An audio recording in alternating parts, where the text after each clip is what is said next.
All right, hello and welcome to this very special Jeremy ASMR session. No, just joking. This is going to be a literary analysis of Sunrise by me, the Bitcoin Cash podcast. And this is quite a different video to what I've ever done before. So hopefully everything will work out in terms of the sound levels and so forth. But we'll just give it a shot and see how it goes. So to start off with, thank you very much to Marcelo, who is a huge supporter of the Bitcoin Cash podcast. He's donated a lot of BCH to the Flipstarters, especially the most recent one. And he's also just a big fan of my music that I've made, which means a lot to me because I'm certainly no professional musician, although I guess in a certain sense I am being paid to produce it, so maybe I am a professional musician, but I don't consider myself a great musician anyway. And when I went on his show a little while ago, No Hay Almuerzo Gratis, for any Spanish speakers, he asked me a question about sunrise and what it all meant, because even after I'd sent him the complete lyrics, he didn't really understand, I think, what it was about. And that's certainly understandable because it's all quite cryptic and has a lot of references to media and so forth in there. So I did kind of a terrible job explaining to him in Spanish that that's what it was. But even in English, we certainly wouldn't have had time to go over everything that was in that. So this video is kind of a thank you from me to him, because, and I'm sure he'll enjoy it. Now, as I mentioned, this is something really different. Some people, I think, will absolutely love this, and almost everyone else will hate it and get bored and tune out. So this is one of those things that's kind of for the connoisseurs. If it's your thing, you probably really love it. And if it's not, don't feel bad. Just you get bored and switch it off. It's kind of an experiment as well too. So I'm happy to hear any feedback from the audience as to whether they enjoy this or not, because I can do more things like this if people like it. But if you don't, maybe I won't. Before we get into it all, obviously, well, not obviously, I want to be clear that this is going to be very, very self-indulgent and probably really long. I might even have to record it in two parts. It's 9 p.m. right now, so we'll see how much I can get through before I get tired and need to go to bed. But might need to do this in two parts, but just to be clear, you've been warned, this is going to be super long and very, very self-indulgent. Obviously, this is me analyzing my own music, so I can't really pretend to be too humble or whatever about it, especially given the subject matter. So that's just my disclaimer going into it. Please bear that in mind. Okay, so a few more notes before we get started. So I'm a big fan of rap music, obviously. That's why I've made some rap music, not only just because I think it's inspiring and cool, but I've always loved it. One of my first ever album that I bought was Elefunk by the Black Eyed Peas when I was, I don't know, maybe 9 years old or something like that. And let's see, 2003. Yeah, it would have been 9, I guess. And then I also got, shortly after that, I got Curtain Call by Eminem. For people who don't know, that's sort of his compilation of some of his greatest hits from the earlier part of his career until 2005. And I just listened to that over and over and over and over and over. And it's one of the best albums ever, in my opinion. Of course, I like it. But just, I've been obsessed with rap music ever since. And one of the things I really like about it is that it's a kind of poetry, right? There's obviously music involved, but it's all about wordplay and rhythm and speech and cultural references and so forth, which is also something that I really enjoy. So, like Shrek 2 or Better Call Saul are both amazing examples of things that you can watch, and if you're very into it, you can get very into all the cultural references and how things tie into each other.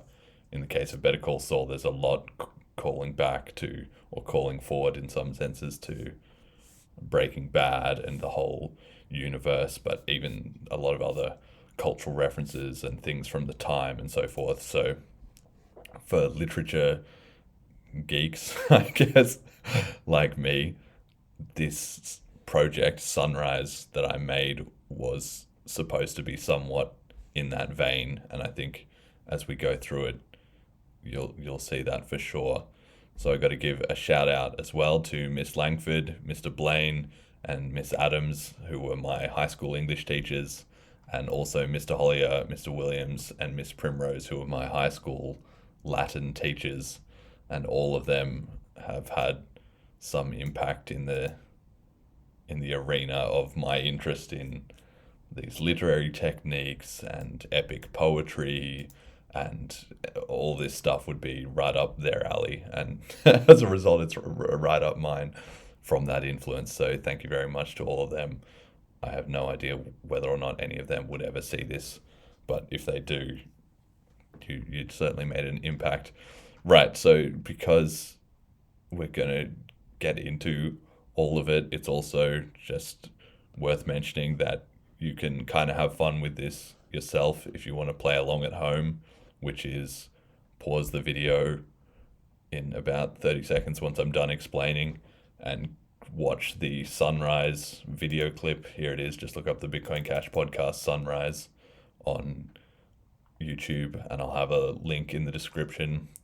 Let's see, in the description. Okay, it doesn't have all the lyrics in the description, but I'll add a link below this video with all the lyrics of Sunrise unannotated, and you can look through that and watch the video clip and play a game with yourself where you try and get kind of like a crossword, where you try and get as many of the references and literary techniques as you can, and then you can obviously check your answers against what I've found, or it's possible you would even find something that I didn't know about, but I'm going to try and cover as much of it as I can. Not all of it is possible to get because some of it just requires background knowledge that isn't available to anyone except me, but a lot of it in terms of what are the different pieces of media that are being referenced in here, if you know them, you can know them. Some of the literary techniques in the actual lyrics, you could also spot and know those in a lot of cases. And yeah, maybe just see there's not any scorecard exactly because I don't know how you'd score it. But if you're again a literary geek like me, you have the chance now before you've watched this video to go through and get as much out of it as you can, and then see whether you found the same things that I put into it or that I discovered later or not. Okay, obviously this is just my own interpretation. Another classic thing about high school English was the author's intent. Does that matter? That's only one point of view. Once an artist makes a piece of media, it's not beholden on them to be the dictator forever after of what is true or not about it. So this is just my opinion, and you can take it or leave it, whether you think it's accurate or not. But obviously, having made it and so forth, you do kind of get a bit of extra weight. So this is somewhere between a kind of director's commentary and a literature analysis piece. I personally always enjoy looking up Rap Genius. For anybody who knows that, there's this website where you can look at the lyrics of rap videos and people write up there the lyrics to Eminem songs or Dr. Dre or whatever, and then they annotate them and give explanations for what are the references and what is the slang and what's the historical context. And sometimes the artists themselves even go in there and write up annotations. And I've looked up many rap songs on there, and when you do, it's just mind blowing the amount of stuff that goes into all the different songs that people make. So all the historical beefs between this artist and that artist, and a line calling back from this song to that song, which was a sample from this song and referenced this particular historical figure and all that stuff. I love that. So this is my kind of self, what's it called, DIY version of Rap Genius about my own music, because I'm not big or popular enough yet, at any rate, for people to do that on my own songs. And that's anyway. I always really enjoy that. So maybe I can help somebody else get into that community through this. It took over a year to make this song, partly because it's the most complex and the longest in terms of the lyrics, and also just the music itself of the songs that I've made so far. But that's just because so much went into it, and also just because I'm really busy. And producing music is about my eighth thing on the list of my priorities, so it happens at the speed it happens at. But even with Disloyal and with Changing the Game, both of them took 6 months at least to get completely done. But Sunrise was by far the biggest and most ambitious one that I've done, and I wanted to sort of push my creative limits as much as I could in doing it, and I think I succeeded in that, although I'm not really sure what lessons to draw from it. Actually, probably I'm still digesting it a little bit, but it was fun, and I'm glad I've done it. And I don't know how many more songs like this I have it in me to make. Although we'll see. If it generally got a fairly good reception, and certainly after I've made this video and people have had a chance to chew through all the source material and stuff, I wonder if people will be asking for another similar one. But it's very different to obviously a song with a chorus and a bridge and a outro, right? It's not that kind of song. So it's only a specific kind of person that likes that. Obviously, spoilers as well too. I'm going to be talking about some different reference material, allusions to popular culture and so forth. There's just going to be spoilers to those things in explaining their significance. That's just a bit unavoidable. So if you don't want to get spoiled and something comes up that you're interested in, well, pause and go watch that. But it's just part of the game, really. The vocals for Sunrise was actually all one take. So I had to do it, I don't know how many times, probably at least 100, maybe more times, just rapping all the way through, because that's maybe not essential. And I don't know if there's a lot of music artists that do that. But when I record things like the raps for Disloyal and for Changing the Game, each verse would be just one continuous take. I don't have the resources in terms of a whole studio and full-time ability to focus on it to just record everything and then re-record and re-record and re-record and pick out the best takes of each line and then edit them all together, which I guess is how it's generally done. I just don't have time for that. And I also have a sort of artistic affinity for doing it all in one take.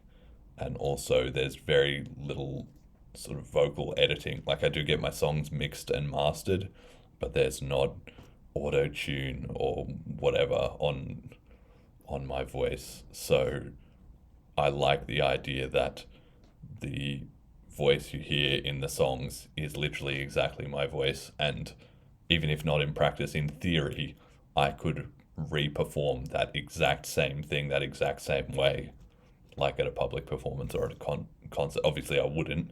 My vocal tone would always be slightly different me, different day, different pronunciation, whatever. But at least at the time that it was captured, that vocals came from me exactly like that.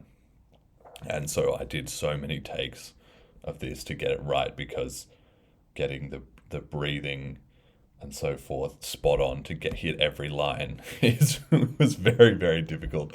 It took a long time. Again, the whole song took over a year, but this was just, I don't know, months probably of practicing it in different sessions. And also because it is like 7 minute song and it's virtually all just going. There's a couple of small breaks in there, but doing a 7 minute song with 5 minutes of raps over and over and over and over, you can only do 10 or 15 takes in an hour. And then yeah, like 10 takes maybe max with a small break in between. And then your voice just gives out. So, anyway, suffice to say, the whole rap that you hear, I just did that all in one take, and there's one little bit where I didn't quite get it perfect, and you can kind of hear my voice catch. I might point that out when we get to it, but that might just be an interesting piece of trivia. But once I got that take and it all just flowed, I was like, that's the one. The song, it's a bit of a, it's about my life. It's the story of my life in some respects, but it's also kind of a metaphor for the story of Bitcoin and Bitcoin Cash, although Bitcoin is not actually even mentioned at all, which is quite interesting. Like I said before, it doesn't have a typical intro, verse, chorus, bridge, whatever. Intro, verse, chorus, bridge, chorus, outro structure. So it's an actually just supposed to be an epic poem, which comes in and it has three parts, three sections to it, which is mentioned in the song. Here's a list of all the sources. I've got them all pulled up here on YouTube, so I'll play them and talk through them as we get to those bits. But yeah, the links are all here. So if you want to follow up any of this stuff or the where the clips came from and whatever, you can definitely do that.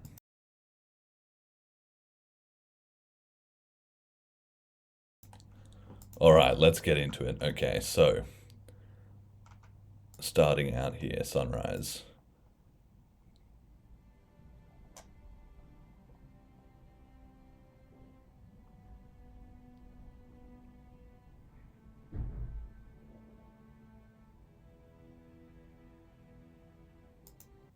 Okay, all right. So what's going on at the start here? So in this first 15 seconds before we get to David Goggins, these are just shots of St. Kitts. And when we were at Bitcoin Cash 22 in St. Kitts in November, Jet and I spent just one day, I think, and sort of before the conference.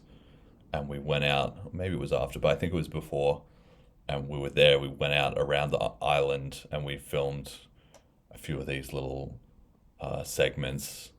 It was a beautifully sunny day, which is great. And you get a little bit of the flavor right there of a sunrise, right? It's right from the start. It's a sunny day because the whole song is about the turning the corner for the Bitcoin Cash community. I felt like I needed to make a song that encapsulated the way that Bitcoin Cash had fought through so much, and in contrast to Disloyal, which is quite, was supposed to be a bit more of an anthem for Bitcoin Cash, and like Andreas Antonopoulos said, punk rock. Bitcoin is punk rock. That was adding a bit of defiant punk rock, and then changing the game was about grit. It was about when you kind of been written off, you need to dig deep and come back with something to get to the next level. That's what changing the game was about. So Sunrise is about the fact that I felt like the Bitcoin Cash community had been through the darkest points of its existence, and it was time for the sun to start coming out on the Bitcoin Cash community. Sunrise. It's a very optimistic kind of imagery, and I think that, well, that's been vindicated so far. I think quite a few people have said that Bitcoin Cash is maybe in its best period in history now in January of 2024. So about 7 months or 8 months after this was released in May of last year. I can't even believe it was only May last year that this was released, but I guess I'd been working on it for more than a year at that point, so it seems like a lot longer ago to me. So you have these shots of a sunny day, of the sun rising. There's not the sun actually rising, but it's that idea of the sun rising in St. Kitts, and the music is from this. It's Sunshine is the original. Oh, the original track is called Adagio in D minor, but it's from a movie called Sunshine. So let's just have a quick listen to this.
Right, so this song is one of my favorite songs of all time, and I haven't even known it for that long, but I watched this movie Sunshine, I guess a couple of years ago now at this point, and this song just captured me. It's one of the most amazing pieces of music I've ever heard. So it just inspired me to be part of this song. Now, the original here is obviously, or it's a bit slow, so I sped it up. So in my version, you can hear here it's 1.41 x speed, so it's not quite 1.5 times faster, but it's in that ballpark. And I cut off all that intro dramatic part and just got straight. I mean, this song is long enough, so I just got straight to the meat of the action. And it's also I added in some extra strings there over the top of the intro. If you listen closely, you can hear the original. Here we go.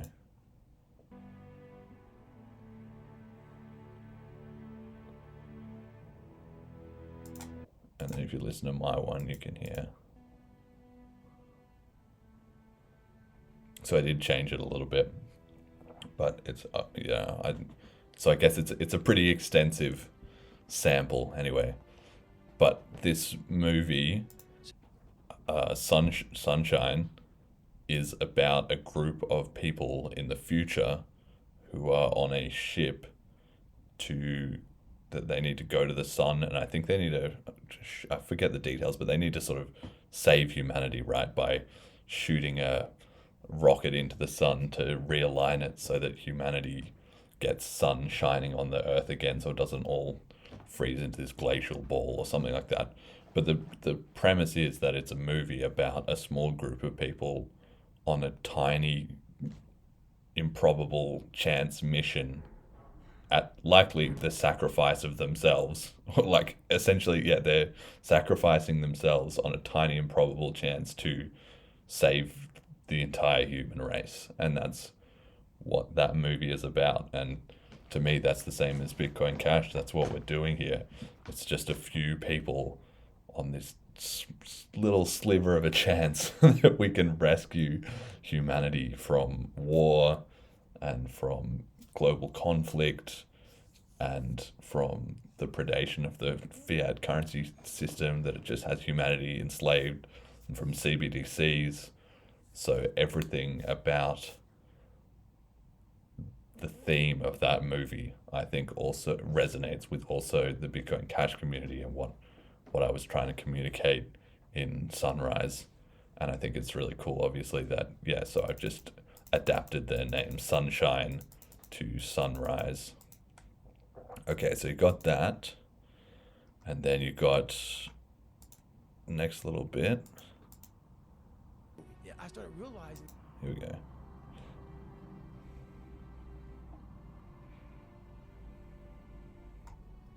So yeah, I started realizing that if you can just find strength just a little bit longer, you will have a crew of people following you along the way.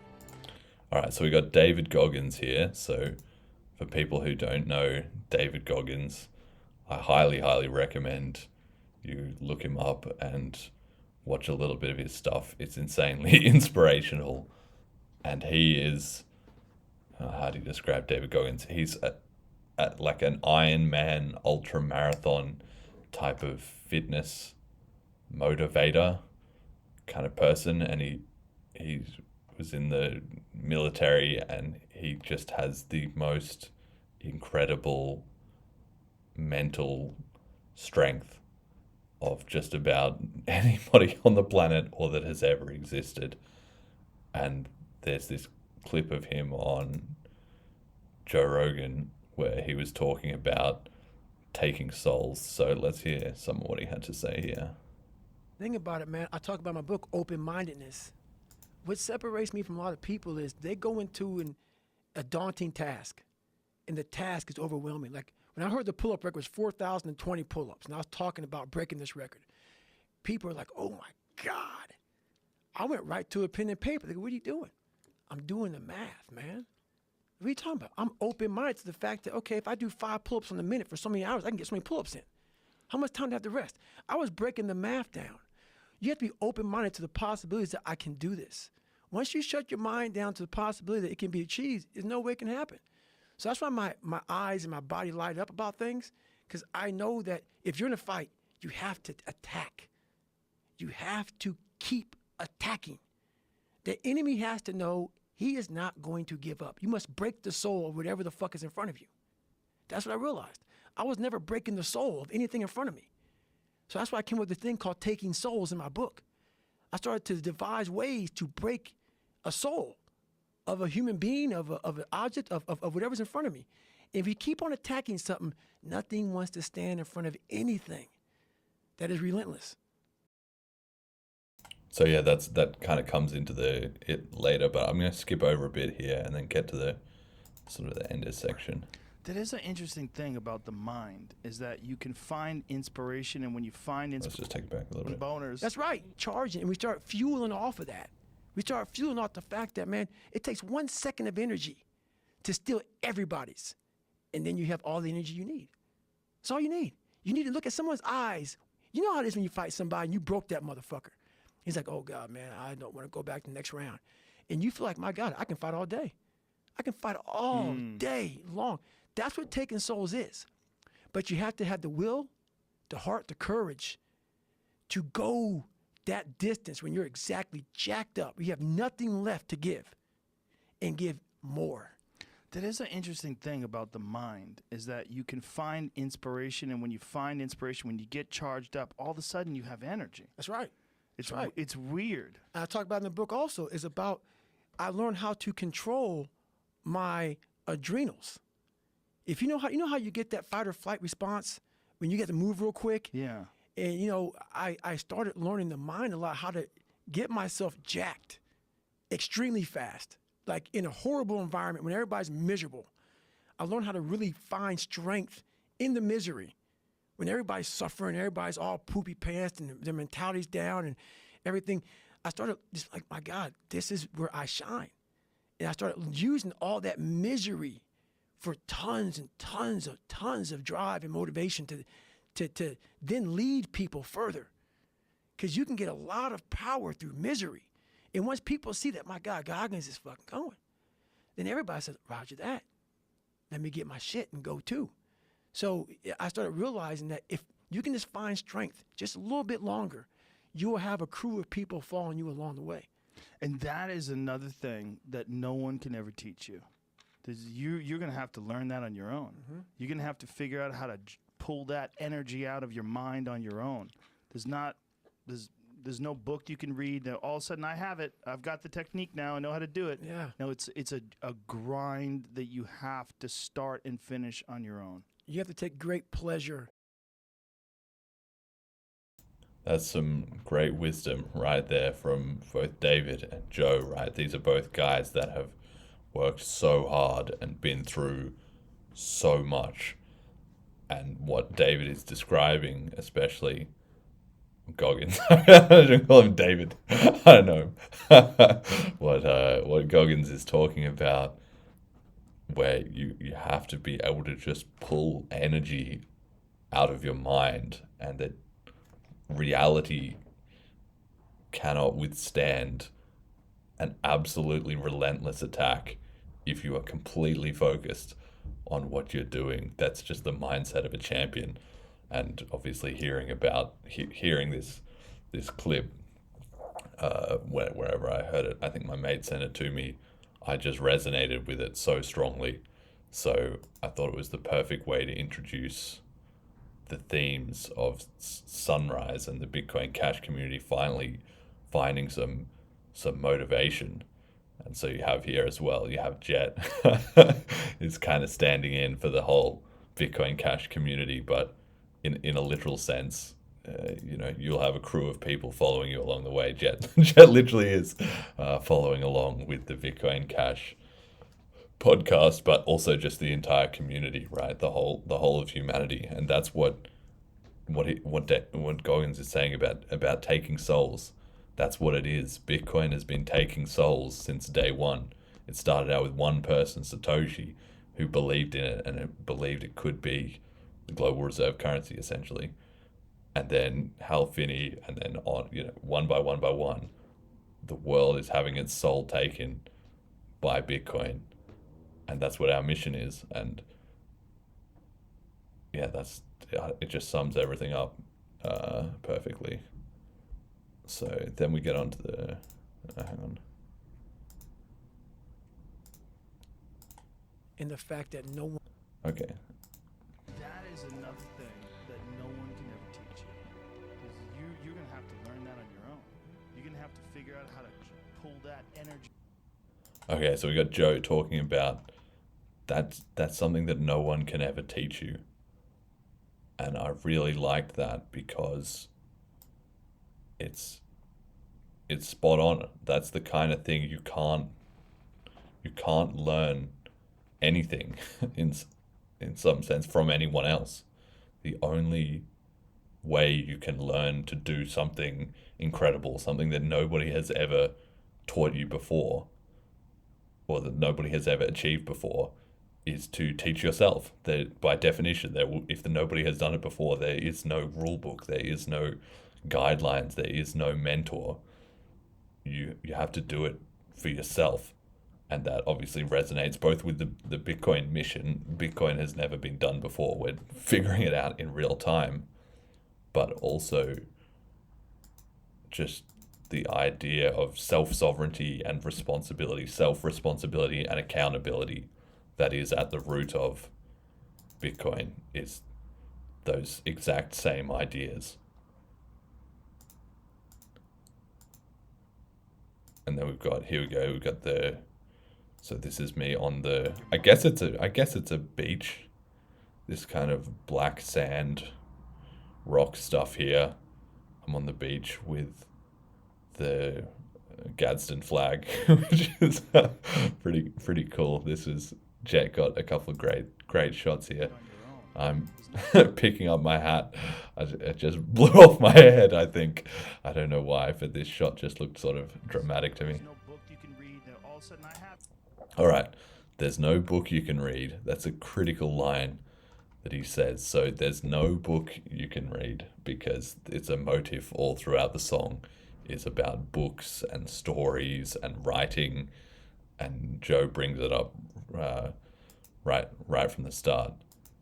And then he says, all of a sudden I have it, I've got the technique. He says there's no technique, there's no that you can learn as inspiration. And we're going to talk about a bunch of literary techniques in the rest of this analysis, so that's relevant. Now, when it comes to this clip here, we've got, this is from 15 Million Merits. Let's see.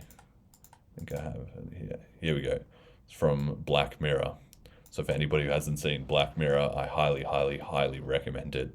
But this Black Mirror is, there's season 1, episode 1 is not really that great. And then season 1, episode 2 is this one, 15 Million Merits. And it's one of the better Black Mirror ones. So it's an anthology series. So every single episode, they all share this theme of sort of dystopian science fiction.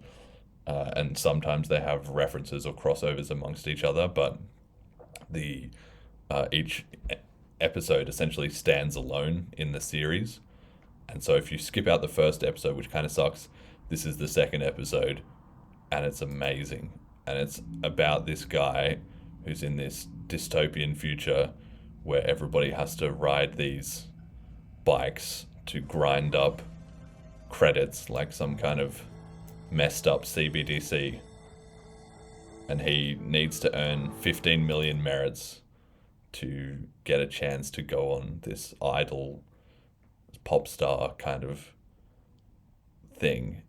And to do it, he has to just suffer through living in this tiny little cubicle with screens all around him, which kind of mirrors my experience at the time that I was writing this song. I was in lockdown in London in a tiny little room, obviously not to this absolute extreme, but in a very similar way. I wasn't being forced to watch porn ads like he is, but he's in just the dystopian future that was just a logical extension of where the world was progressing from my point of view at the time that I was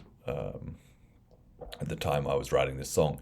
And it's just very like this has been 15 Million Merits. This had been around for a few years before that, even, I'm sure, but a lot of the Black Mirror stuff now, it's incredibly prescient. At the time it was like, wow, this is this bad science fiction future that we don't want to be in.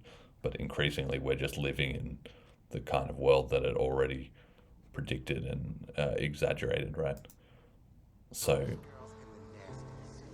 he has to just disassociate totally and just make every kind of sacrifice in the exact way that Goggins was talking about.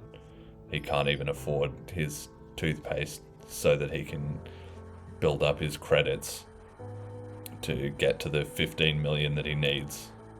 And he's just grinding day and night to get out of where he's at. And it's the same as the Bitcoin Cash community, this whole montage of just doing whatever it fucking takes. That's kind of the mentality that you have to have. And he's just... I love the music too, it's so dramatic.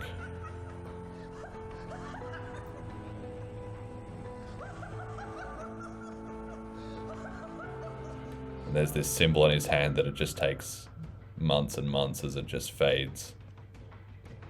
And he's learning to dance.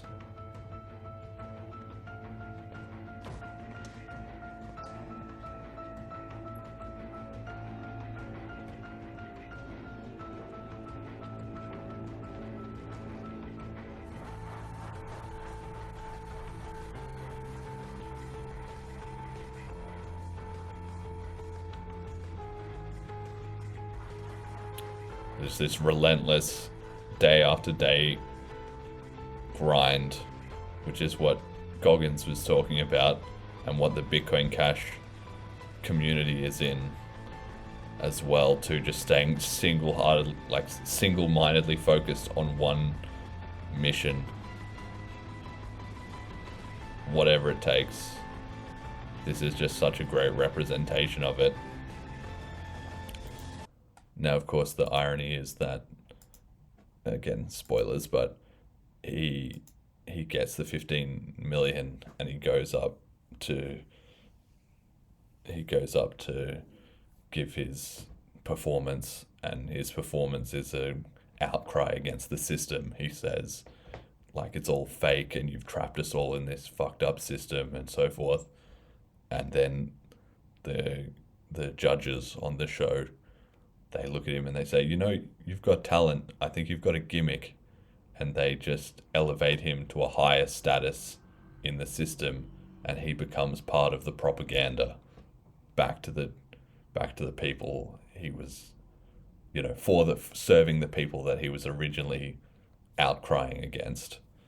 And he makes life better for himself, at least a little bit, but he still doesn't break free of the system. He just gets promoted up the hierarchy, and he's still controlled by it. And that's the exact same thing that happened with Bitcoin and the BTC side of the fork. A few of those people, they got rich, but especially as we can see now, let alone maybe not, you know, it was already starting at the time that I made Sunrise, but even given another 8 months of narrative collapse with their ETFs being released and so forth, it's just so obvious that they've been fully subsumed into the system. And even on CNBC, there was recently that clip of Bitcoin has just capitulated, and it whatever it was, it lost by winning. And they just said it straight out. They just said this was supposed to be an alternative, but it's just been subsumed into the system.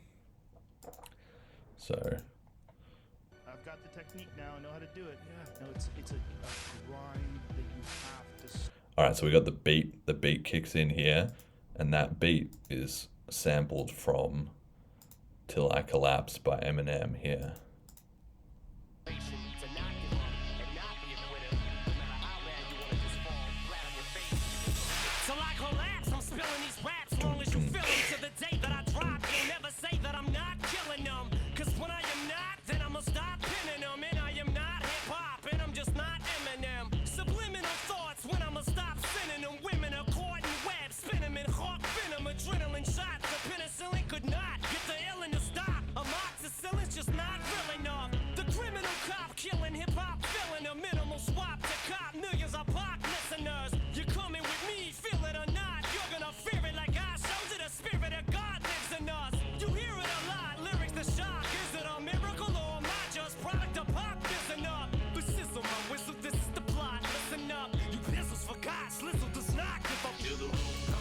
Anyway, great song, and it has that same vibe. This is Eminem's version of just do whatever it takes, and I guess it's probably one of his more.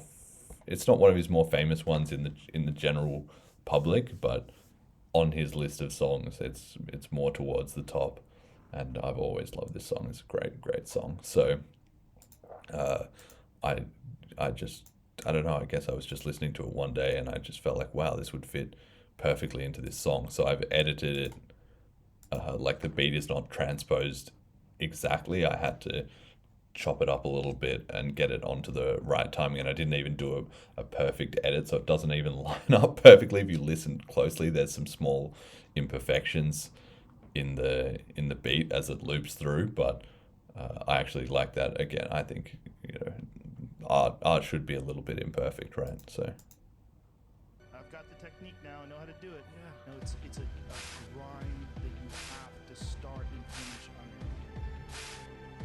okay, all right, here we go. Now we've got the Bitcoin Cash logo here. So this is from the Buddha Bar in St. Kitts that we're going to talk about in a second, but this is some quality B-roll footage that Jet got while we were at St. Kitts, so shout out to him for that. Here we go, so the lights are coming up on the on the exercise bikes that I don't even know the character's name, but that the guy has to grind on in Black Mirror. That's like giving the flavor. This is it. This is the start of the grind. This is the start of my grind, right? Let me tell you a story about Okay, all right. So here we go. We've got Buddha Bar in St. Kitts, which is owned by Sonny. Shout out to him. Although I think he might now have changed the decorations. I don't know whether he still has the Bitcoin Cash gear up, but anyway, shout out to him. At the time we did it, this was absolutely sick. So as a background for the song, it was just perfect, and all around the island, I guess people would know the Bitcoin Cash house. So I'm out the front here, rapping in front of the sign. Didn't have to do any setup for that, but we just did it at night. It looks dramatic. It's all lit up and stuff. That's super cool. I'm wearing this flippening shirt, which Jet had from back in the day, but that's kind of a nod to what this is all about, right? We got to flip BTC. That's part of the mission. So anyway, that's super kind of very dramatic, because obviously I'm making these music videos just sort of on an amateur budget. It's just Jet and I with a camera, and we just kind of do it. It's not Taylor Swift, right? I don't have 10 pro videographers and 100 takes and whatever. We just do a couple takes and then see how it goes. So anyway, this was perfect background for it. So the lyrics, let me tell you a story. So this is a typical cliche opening line for a story, for a narrative. Some of the other ones are like, it was a dark and stormy night, and I remember when I was a kid, it would be like a writing prompt. It was a dark and stormy night, and then blah, blah, blah, blah, blah. So let me tell you a story. I had in that same vein, but it's a story about my life. And yeah, it's just introducing that this is not a song so much as it's every song is a story in a sense, but this is a story about an illiterate kid. So here we go. The narrative begins in the third person, although it should be obvious that it's autobiographical, right? It's about me, but I started from that impersonal third person. An illiterate kid is kind of a contradictory thing to start on, right? It should be a bit thought-provoking, because children are expected to be illiterate below a certain age, right? Why would that be unusual? Why would it be the case that a child wouldn't know how to read? But the point of mentioning it is that the illiteracy is more conceptual than literal. Like you can't read in the sense that you can't understand, you can't process the information that's coming in, more than being unable to read. I guess it's also kind of ironic that it starts with these these text here, Bitcoin Cash. So even if you were illiterate, I guess you could still see the green bee there as well. That's kind of ironic in that shot as well too. So, but it lines up with the previous line, right? Because it makes conceptual sense to be telling a story about an illiterate kid, because the kid could still understand the story, because even if they can't read, they can hear, they can listen. We learn to speak before we learn to read, right? So this cuts to the popularity of oral storytelling throughout human history. The epic poems, the traditional epic poems like Homer, were word of mouth, right? There was humans told these epic tales long before they wrote them down, and even after they were writing them down, they still told them as these oral traditions. So the younger me, the illiterate kid that I was, can still understand my message backwards through time, is conceptually what I'm saying. illiterate kid. Air guitar lessons at 3, living stateside at 6. Okay, air guitar lessons at 3.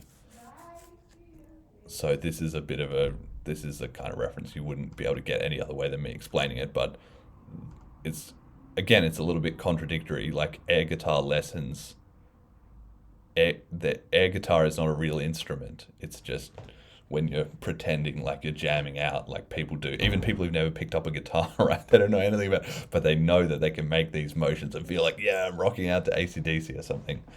So this is a bit of a thought-provoking contradiction. Air guitar lessons. Air guitar is not even a real instrument. So how would somebody else teach you to play it? what would be the lessons you would get in that? So that's just a bit of a paradox, I guess.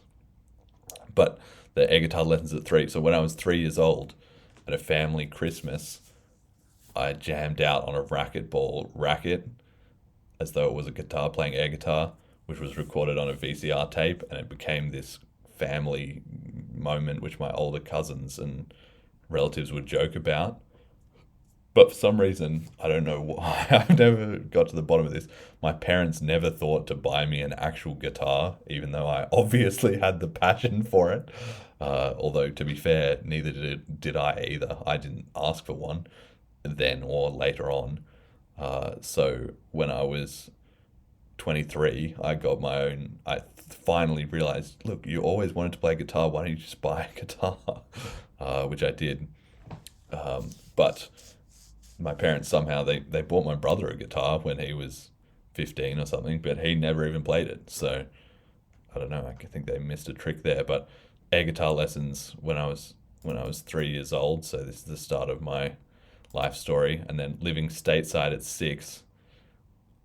This when I was 6, I lived in America for a year. My whole family did, and so that's sort of the next chapter in my life, you might say. But I just wanted to use this phrase, living stateside. I always just loved this phrase, stateside, that you could be stateside. They talk about that in the UK a bit, the other side of the pond, living stateside. It's not so much in the Australian vernacular, really. It's a known phrase, but I just really wanted to use that phrase.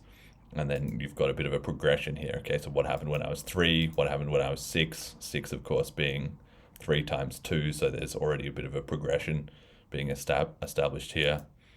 Now, Potter philosophy geek. That's the next line here, right? Philosophy geek, thought he was born with a gift, but over kid, air guitar lessons at 3, living stateside at 6, Potter philosophy geek, thought he was...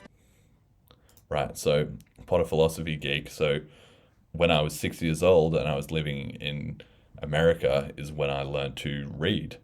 And one of the things I read was Harry Potter, which was very topical and trendy at the time. Wasn't exactly as it came out, but it was pretty close to when it was first released. So I absolutely love that.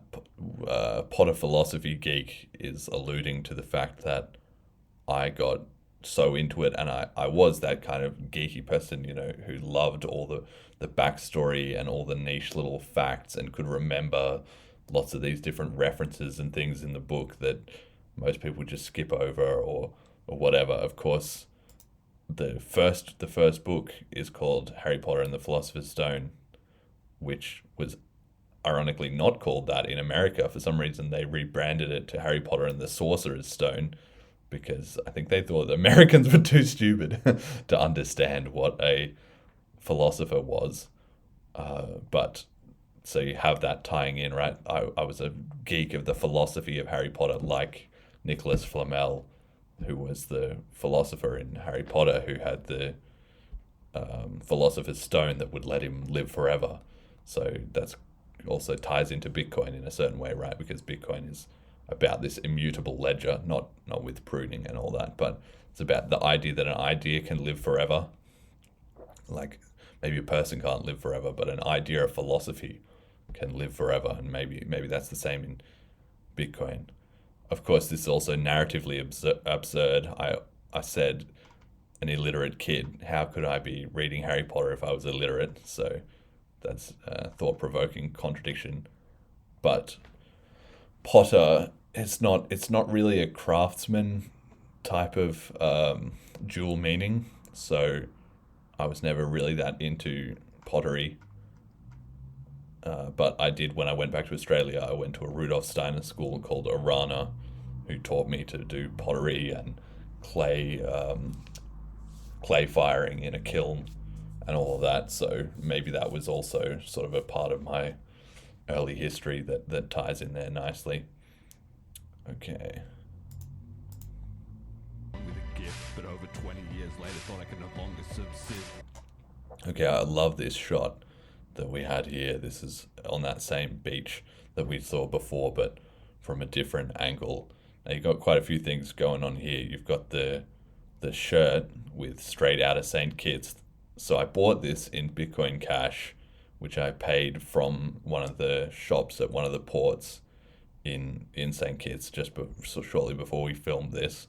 And of course, the straight out of St. Kitts is in the style of the straight out of Compton, is the reference, which is a famous rap. It's a famous rap movie, Straight Outta Compton, but that's a reference itself to Compton, right? Let me see. What happens if we just look it up, Straight Outta Compton? I'm pretty sure it might have been a song or an album. Yeah, it's a film, but it should be, I think it's named after an NWA track, right? Epic blah, blah, blah, blah, blah. Film is dedicated to Eazy-E. Yes, yeah. Right, well, anyway, it's this movie, but pretty sure it's also an NWA song. But yes, you can see this Straight Outta Compton is done in this visual style, which is also the parental advisory black and white sticker that they put on rap albums with explicit lyrics so that parents know not to buy them that. Maybe it doesn't happen so much these days with downloading online tracks, but when I was getting these CDs as a kid, they had these parental advisory labels on them, right? Like Eminem Curtain Call album. So let's say, yeah, like here. Here, the parental advisory explicit content warning, right? For people who don't know, that's what that is. So you have the Straight Outta St. Kitts, so it's a multi-layered reference there. And yeah, I paid for Bitcoin Cash to buy this shirt, which is cool. I also paid Bitcoin Cash to buy these sunglasses, which they have the St. Kitts colors on them. And when I wear them around, some people think I'm into drugs because it's the Rastafarian type of look. They all think I'm smoking weed, even though that's not really my style. But it's funny. But the Bitcoin Cash community, of course, has this meme about sunglasses, which is the counterpoint to the laser eyes of the BTC supporters. And then you've got this hat as well with the Bitcoin Cash logo on it, which I also bought with Bitcoin Cash. So all my entire outfit here was bought in Bitcoin Cash shortly before this in the port in St. Kitts, which is super cool. Now, with the lyrics, told he was born with a gift. So this is two things at once. So when I was young, probably after I came back from America, back to Australia, I was put in one of those gifted and talented kids like programs things, but I hated it, to be honest. I think those things are just such gaslighting children. It's unbelievable. So this is a bit of my resentment right here, is that people say, oh, you're one of these gifted kids or whatever, and you get told that when you're a kid. It doesn't mean anything. Like, just because you've got some academic promise at a young age, it has little to do with how your life ends up. Some people are the complete idiots at school, but then they succeed amazingly in life. And some people are great in terms of academic schoolwork, but then they suck in life. And when you're 5 or 6 years old, who knows how it's going to turn out anyway. So I hated that thing. So told he was born with a gift. So that's just me being told that, because I remember it. I don't know if other people have some kind of resentment or feeling about that, but it's just such a weird thing to classify children like that. It's not really my speed, but it's also, of course, the same as Harry Potter, who in the Harry Potter series is the boy who lived, and he gets endlessly told, oh, you're such a special and born with a gift, and he is of course the protagonist of the whole story. But and they tell him he was born like with a gift, but he thinks it's a curse since it's the reason his parents are both dead. So my parents are both still alive. So hey, mum and dad, we're not the same in that sense, but we are the same in this sense that everybody says, "Oh, you're so great," but you just kind of feel like it's a curse. So as for Bitcoin itself, its proof of work happened with no pre-mine. It was anonymously founded by Satoshi, who never profited. He didn't sell it. It didn't have any early distribution of speculators running in to buy it because it had no market price. And this is often called this unreproducible immaculate conception, especially by the BTC people. So perhaps in this way, Bitcoin was also born with a gift in a way that other cryptos never have been able to. But over 20 years later, so this is when I was 6, right? And then I was 7 in Australia. And then over 20 years later is when I was in my late 20s, right? 26. At the time, I was writing Sunrise. So you have a bit of a time jump there. Very typical of epic poetry that you have that kind of thing. So it's just very dramatic. Thought I can no longer subsist. I was at the lowest point. Probably not the lowest point in my life, but very close to it. At the time when I started writing this song, having been in lockdown for a couple of years, and I mean, obviously you have the rhyme here, gift and subsist, right?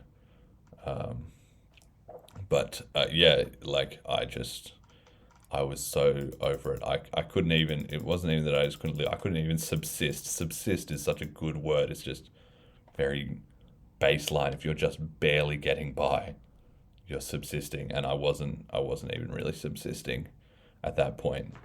And that was part of that darkest before the dawn type of narrative arc, which I explained in the title of the song, in Sunrise, in the Bitcoin Cash community, and then also in me personally as well too. Destroyed by misfortune and locked down in his crib in the shadow of wealth where the corrupt banks lived.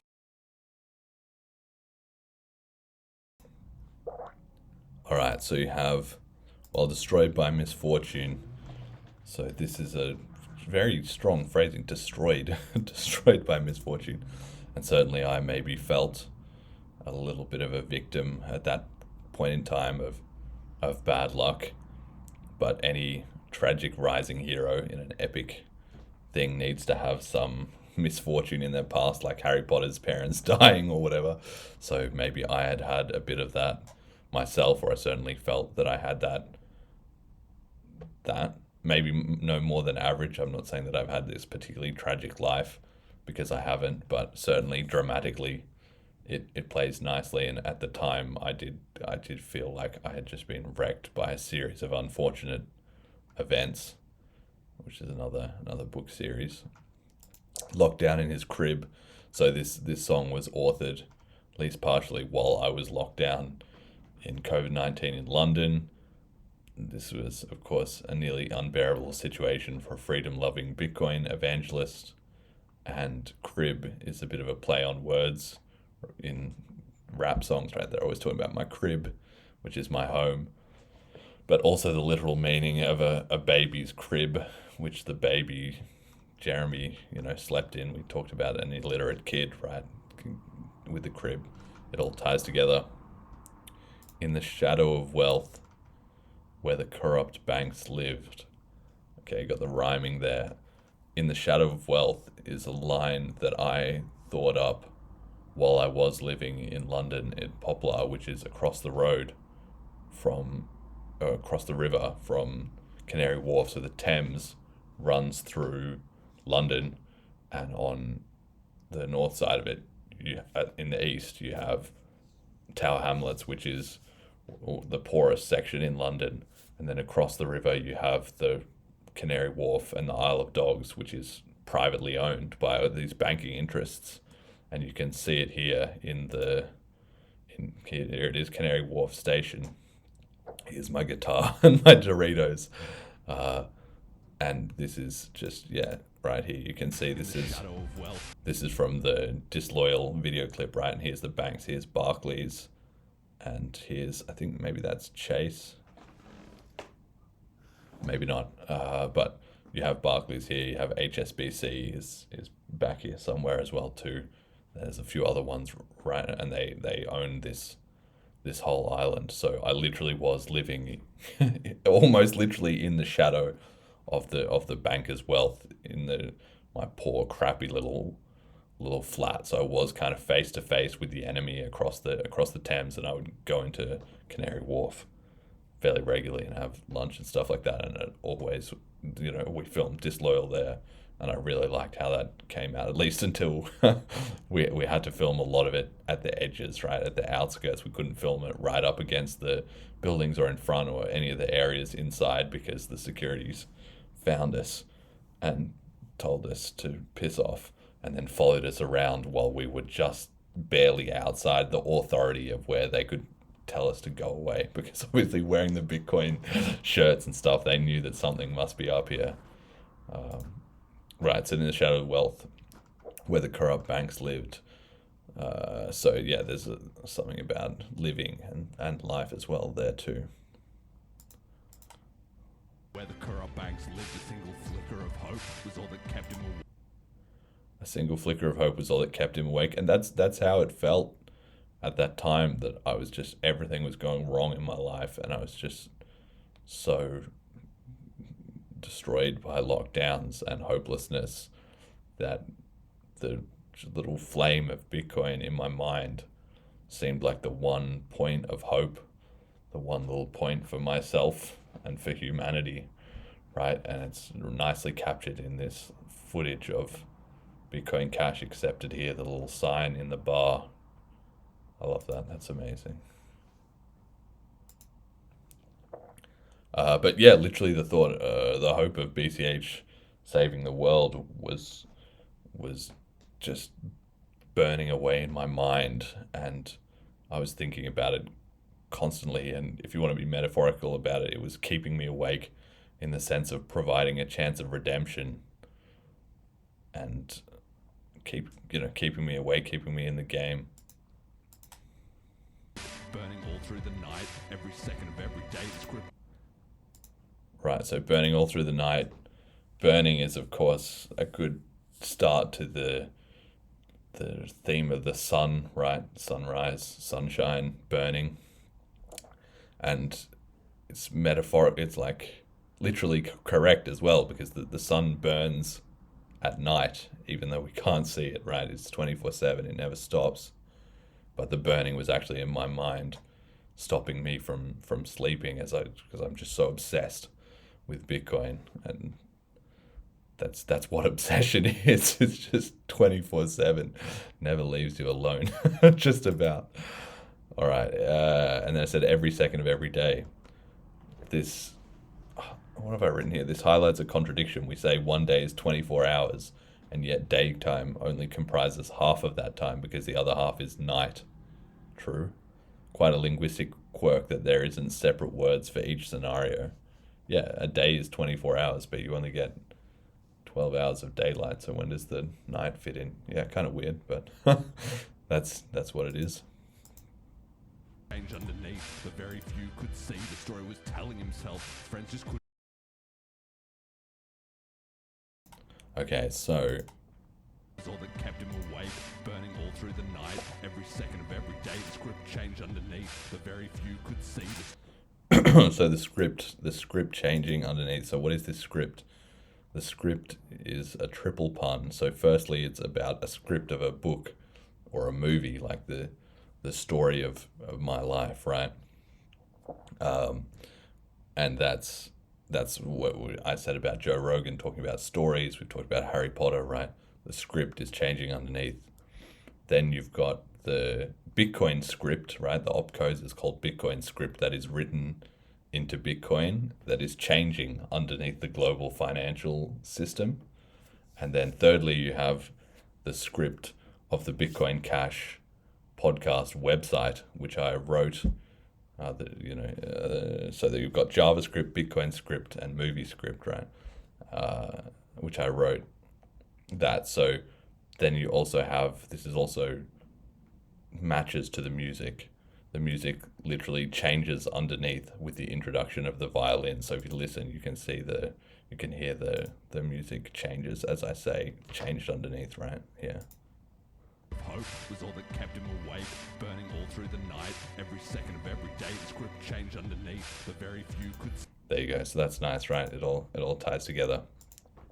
Though very few could see. So out of 8 billion humans, very few understand the Bitcoin Cash to global reserve currency mission. Although once I started the podcast, I started finding more and more and connecting with more and more of those people, and hopefully also bringing people into that vibe, into that understanding and that history, that narrative arc that we're in to change the world, right? So big shout out to Cheap Lightning, who I've had on the show many times, and when he said before on the show that when he saw the first episode, he was like, this has potential. He wasn't instantly convinced, but he at least thought there's something to this, right? So, and he's also been following along with Bitcoin for a long time, knew all the history.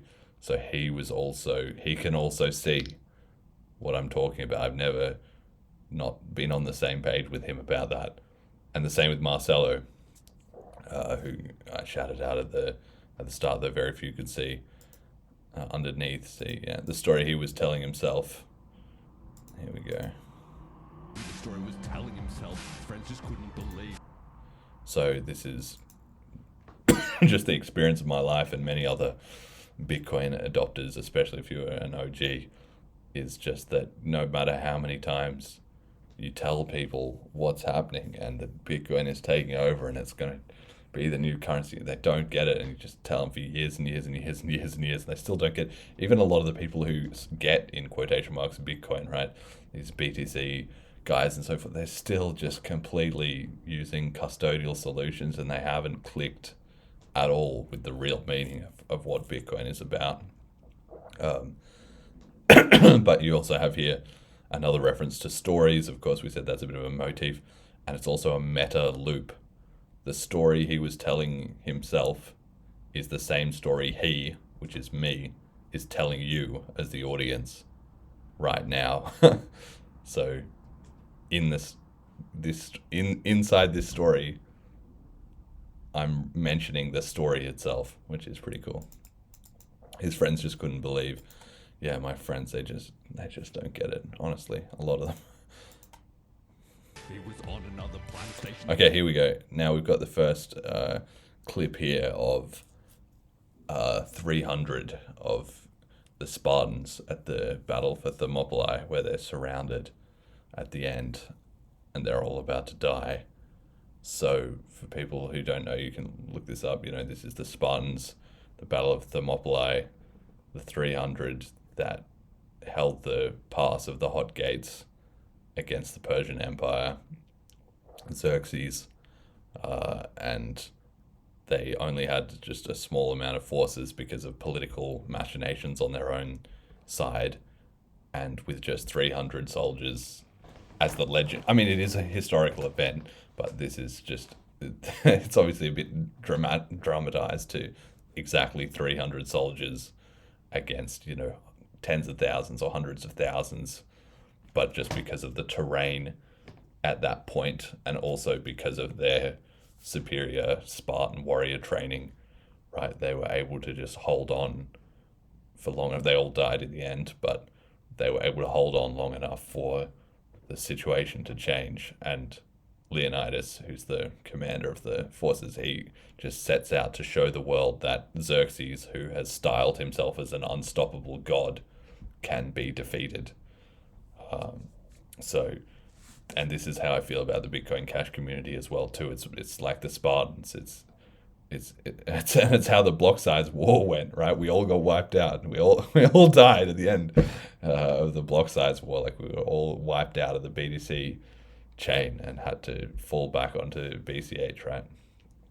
But it's that that idea of the Spartans who were just so resilient and would just never say die no matter what, and that you would be almost better with 300 elite hardcore soldiers rather than 100,000. Look, here's all the no coiners and shit coiners right here in the background. So this is us. This is the Spartans here.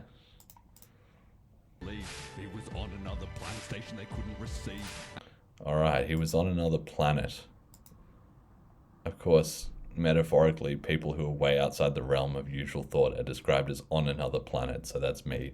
I was on another planet to my friends, and I think a lot of people would find that they're on another planet with crypto, but it also ties into the galaxy theme of the sun, the motif of the sun.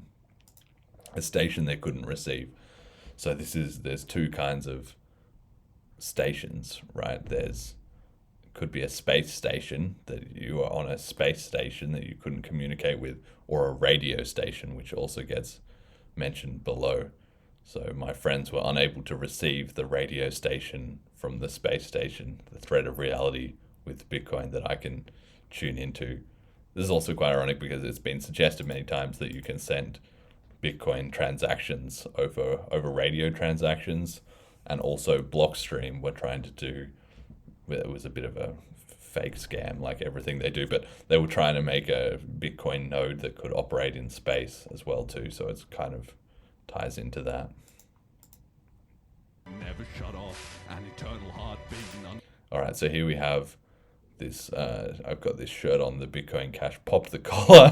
That was a bit of a spur of the moment decision, but I think it worked out. This Bitcoin Cash podcast shirt we also got made in St. Kitts, and we were supposed to pay in Bitcoin Cash. They said they accepted Bitcoin Cash, but then they rugged us when we actually showed up to the shop. They wouldn't. Their terminal wasn't charged or something, so we didn't end up buying Bitcoin Cash. But we tried very hard, and we argued with them significantly before kind of giving up in the end. But yeah, we've got this nice background here. St. Kitts is really beautiful, really nice. This area here. And what were the lyrics? A station they couldn't receive, and it never shut off, an eternal heartbeat. Yeah, once again, you can hear the music is reflects the lyrics. You can hear the tung tung of the beat. It's like my heartbeat, right? Look here. Never shut off, an eternal heartbeat and undeniable. There you go.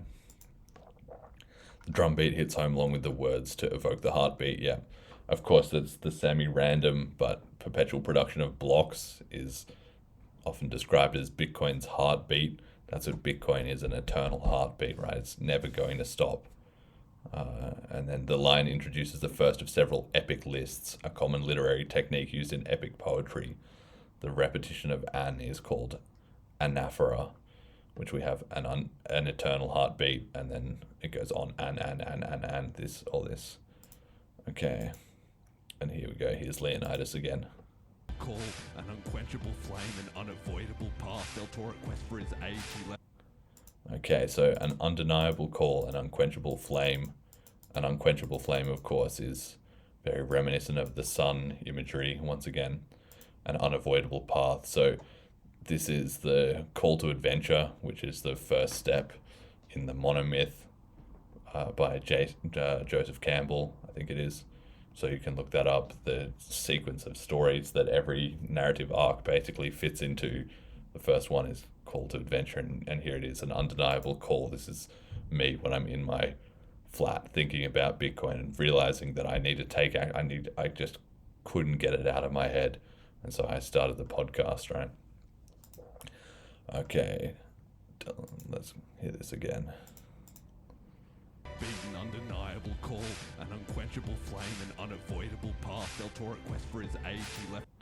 Okay, Del Toro quest for his age. What is Del Toro quest? So Del Toro quest is an epic Australian fantasy series that I read as a child by Emily Rodda, which comes together again with the whole thing about the stories. The Valley of the Lost is the 7th book in the first series, and it's the location from which the protagonist, who's called Leaf, rescues the original people of Del Toro from this kind of purgatory that they're in. which is the same way as me coming to rescue the Bitcoin Cash community, the original Bitcoiners who were in a quite a disastrous mess at that time, after the third civil war. So to get the diamond, that again it's like diamond hands, he has to get a diamond from the Valley of the Lost, and the challenge is a house of riddles about his pride and so forth. And so that's kind of like the same thing I'm doing, was that I escaped that my own Valley of the Lost in the change of mentality I had that led me to start the Bitcoin Cash podcast. Valley of Lost, frequency tuned to perceive, hacking. Here we go. So frequency tuned to perceive. We all perceive different things in the world, right? There really is no objective reality. In fact, it could all be a simulation. We could all just be somebody else's delusion. Who knows, right? There's quite a bit of metaphysical ruminating in this song. So this me leaving the Valley of Lost was that I was able to tap into a thread of reality, a part of history that is not, that only I can see, right? That I finally, like, my eyes were open, like when Morpheus in the Matrix, Neo says, "Why does my eyes hurt?" And Morpheus says, "Because you've never used them." It's the same thing. There's just this thread of reality that of Bitcoin Cash becoming the global reserve currency that I can tap into, that very few, if not nobody else can, right? But it's not objective. It's just my subjective experience, because everyone sees and perceives different things even in the same room, right? Okay. To commit. Oh, and here we go. Marcel tore a quest for his age. He left the Valley of Lost, frequency tuned to perceive, hacking into commit. Here we have Marius. Shout out to Marius. Marius Kerstad. He's a legend. It kind of almost looks like me doing it here, because we've got, I guess, a similar build, and he's wearing the same hat and sunglasses. But yeah, this is Marius. Super cool guy. You can see he's just bought this hat. He hasn't even taken out the little cardboard lining there, but he's buying from this shop in St. Kitts that sells all kinds of stuff in BCH, which is pretty cool. I thought it was good to get at least one shot of the revolution actually happening here. In the future, this is not going to be remarkable at all, but at the time we're filming it, this is actually quite revolutionary stuff. Finally bridging the breach. Okay, so hacking into commits. So this is just adding a bit of sort of cypherpunk flavor. Hacking into commits is actually techno gibberish. It doesn't even mean anything. Commits are, of course, what you have in version control software like Git, and there's no way to really hack into them, I guess, except maybe in the vague sense that you could hack into any computer software. But so it's almost like those movies where somebody comes in and says, "Oh no, the mainframe has melted down and we need to restart the combobulator," or whatever. They come up with just some technical gibberish, which just sounds good enough to the 95% of the audience that doesn't know computers. So this is kind of the same thing. Obviously, I know enough about computers to know this is not legit, but I just put it into there. It just sounded so good. Again, it's that same kind of idea of the Matrix hacking into it, but it's very cypherpunk, right? Hacking into commits, and finally bridging the breach. Okay, you got the alliteration of the B's here, but I'm also not exactly sure what this means. But it just came to me. It sounded amazing. Of course, bridges are also popular throughout cryptocurrency. Bridging from one coin to another coin is a common thing, right? World in his mind, like first learning to read, like a lifetime of red suddenly turned. World in his mind, like first learning to age. He left the Valley of Lost, frequency tuned to perceive, hacking into commits, and finally bridging the breach. The code world in his mind, like first learning to read, like a lifetime of red suddenly turning to green. All right, so here we've got a lot of wordplay. There's a lot going on here. The code world in his mind. So this is a literal and a metaphorical thing. So literally, I started the podcast by writing some code for the first version of the website, which is in Bitcoin Cash Podcast episode 1. You can see I'm referencing so the code was whirling in my mind that I wrote to put in that episode. And then also there's sort of metaphorically the code whirled in my mind as I understood that I needed to start the Bitcoin Cash podcast. I needed to start this journey and so forth, right?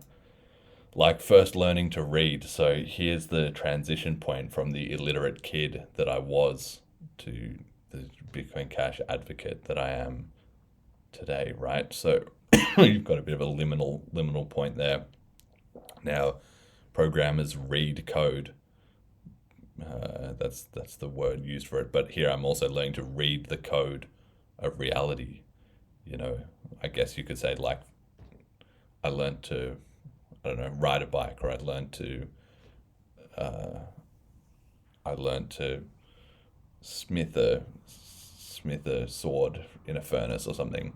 It's like learning to read. Once you have that moment, once you can, suddenly all the gibberish comes into focus and it becomes meaningful to you. That's a one-way journey, right? So it's the same, like first learning to read. And we've got an epic list of similes here, which is pretty cool. So like first learning to read, like a lifetime of red suddenly turning to green. So this is 5 different metaphors at once, right? So you have red and green, which are both on the St. Kitts flag, as shown here on my glasses, right? You've got the red, yellow, green, red turning to green, right? Black, red, yellow, green. Like a lifetime of red suddenly turning to green. Red and green is the most common form of color blindness.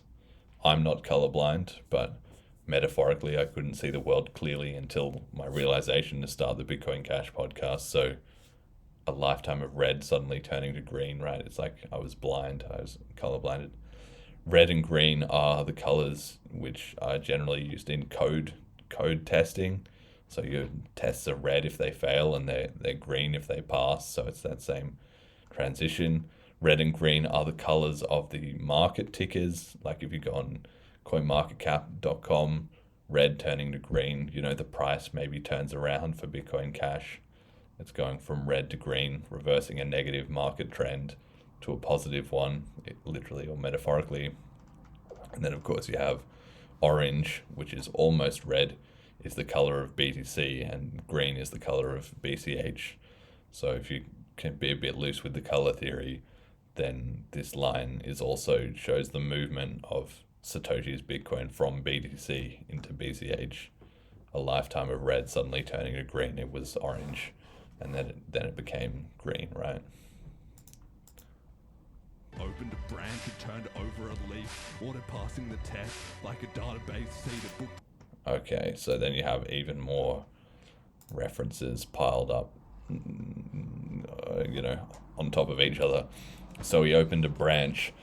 So that's a non sequitur, right? In biology, that's not literally how it happens. Like branches grow out, they don't really open. Like a flower can open, but a branch can't really open. So clearly I must be talking metaphorically, which is that in technology, so version control systems like Git or Subversion, opening a branch is how you begin a new fork of a program's source code to make some changes. So of course this is relevant to Bitcoin after having had 3 chain splits, which is Bitcoin developers opening branches. But so when I say, so he opened a branch, that's what I was saying before about I made the website for the first episode of the podcast. That was me opening a branch in the literal sense, but also in the metaphorical sense. I'm opening a branch, like I'm opening a new possibility for my life. Opened a branch and turned over a leaf.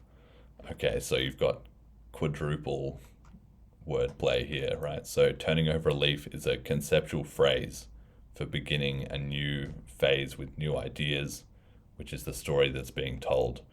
So Bitcoin is turning over a leaf in monetary, technological, and political history, as well as me personally. I'm turning over a leaf in by starting the Bitcoin Cash podcast and beginning this whole journey. But a leaf is also like a leaf of parchment or a leaf of paper on which a story or script would be written. And we've already talked about stories and about illiteracy. So turning over a leaf is like, now I can read, right? Leaves, of course, grow on branches, and they come from tree seeds, which ties together with the biological things referenced in the rest of the verse. And finally, Leaf, Lief, is the main character hero in the Del Toro Quest novels that I mentioned before with the Valley of Lost, right?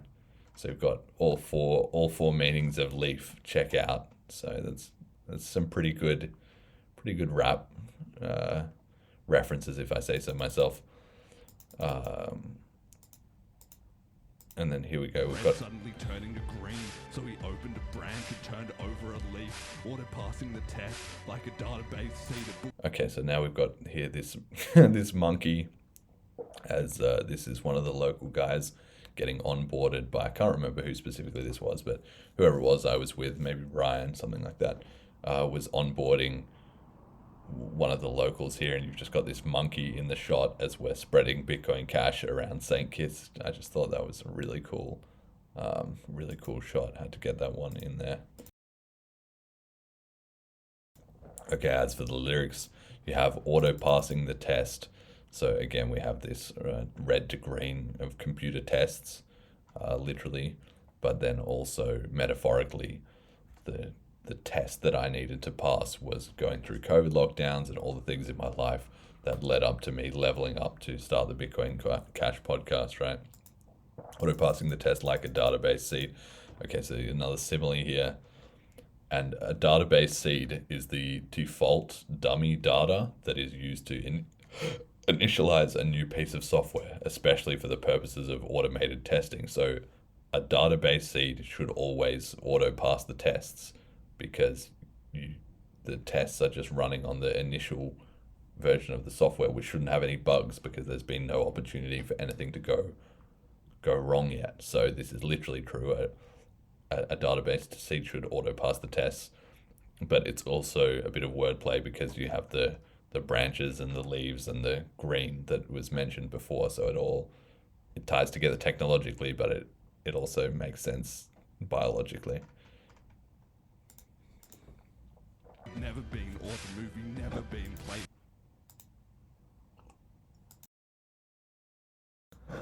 Okay, you have another epic list starting here. Another bit of anaphora.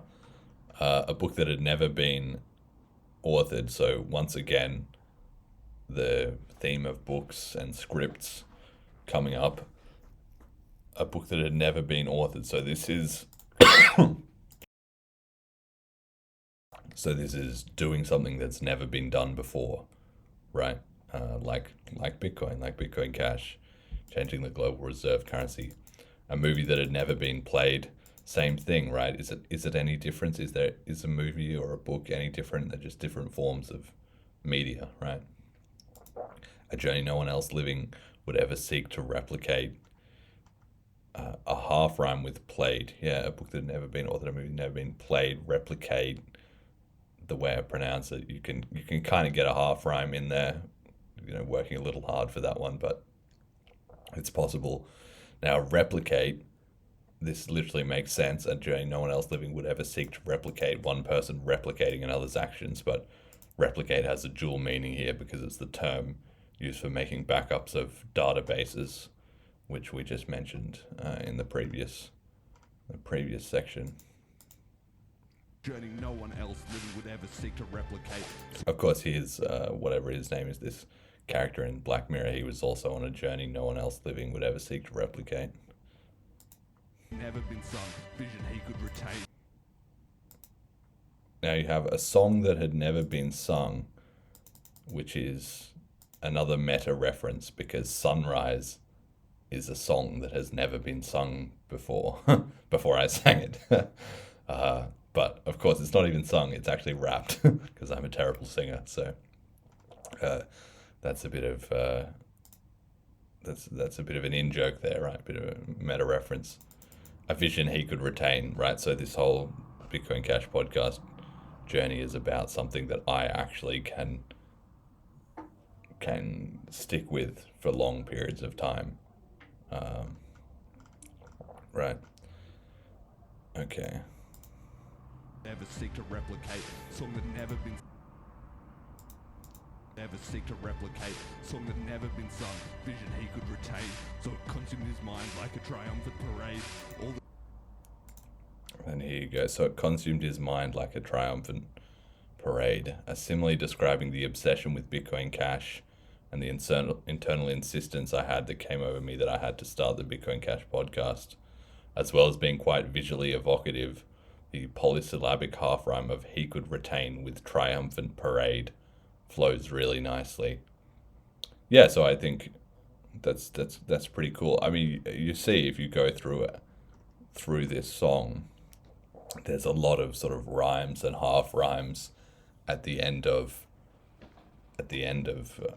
stanzas. It's not strict. I haven't nailed it on every single one, but I actually am fairly proud of the flow and the pacing of this song throughout. But I love this imagery. So it consumed his mind like a triumphant parade. That's what it feels like when an idea so strongly takes over your mind.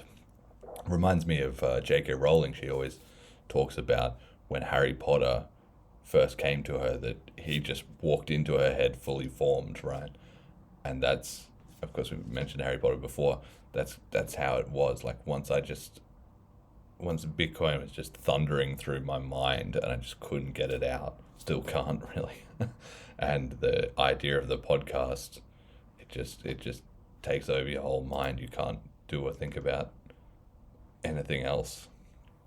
Right, I think we've got to take a bit of a break and go on for an hour and a half at least at this point, and we're still, 2 minutes into a 7-minute song, although we had to do a bit of an intro, so I'll be back for part 2. Alright, we're back for part 2. So where were we at? that never been sung, vision he could retain, so it consumed his mind like a triumphant parade. All the Christmas and Easters and birthdays that he missed paid. Right, nice. So you got all the Christmas and Easters and birthdays that he missed.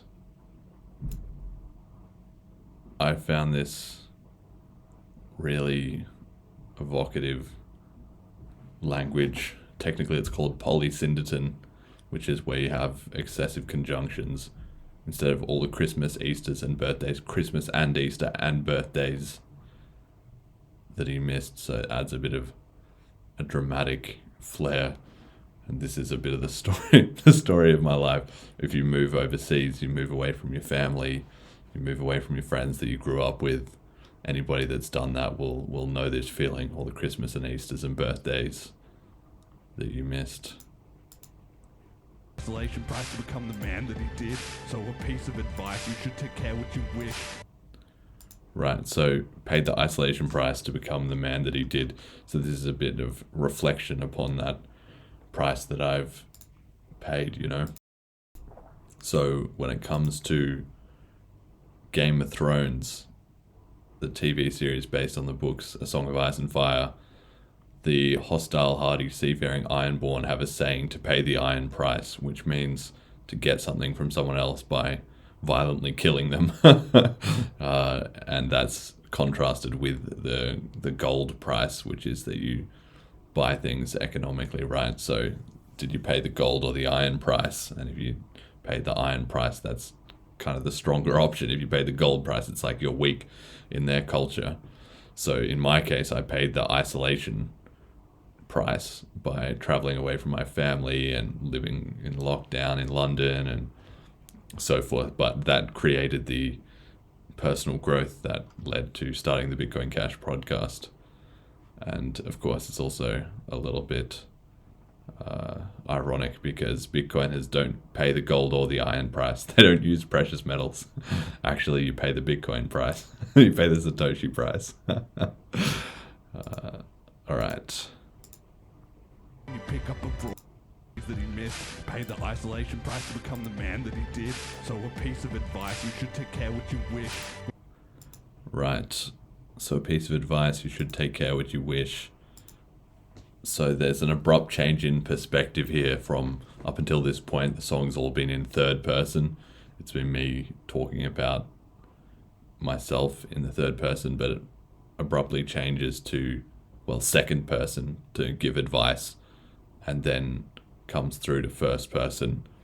So it's a bit of a transition from the external view to what I'm feeling internally. But I guess, like I put in the note here, I feel entitled by my own harsh experience to hand out some thoughts to the listener. Yeah, I don't know what really qualifications I have, but it's my song, so I'll say what I want, I guess. You should take care what you wish. Commonly known piece of sage advice, which I absolutely endorse. You really should be careful what you wish for, because you might get it. That's what they say. Technically, that's an aphorism or a cliche if you think it's overused. I don't, but some people, I guess, do. Pick up. Oh, here we go. So a piece of advice, you should take care what you wish. So then here we got, in the video, we've got St. Kitts. This is up from the top of the hill top of the, it's not really a mountain, but the elevated position in St. Kitts, and you can see the beautiful ocean here and how sunny it is. So I guess I was taking care what I wish for adoption in global adoption and adoption of Bitcoin Cash in St. Kitts. That part of it, I wished that would come true, and it did, and it was awesome being there. It was so good, so nice. Pick up abroad, then you better not miss. Could be in Right, so here we've got, when you pick up abroad, then you better not miss. So there's a dual meaning here, right? Pick up abroad means to move overseas, which is what I did. But you can also pick up a broad being especially British slang for a woman. So pick up a broad is to seduce a young woman. So in this case, miss.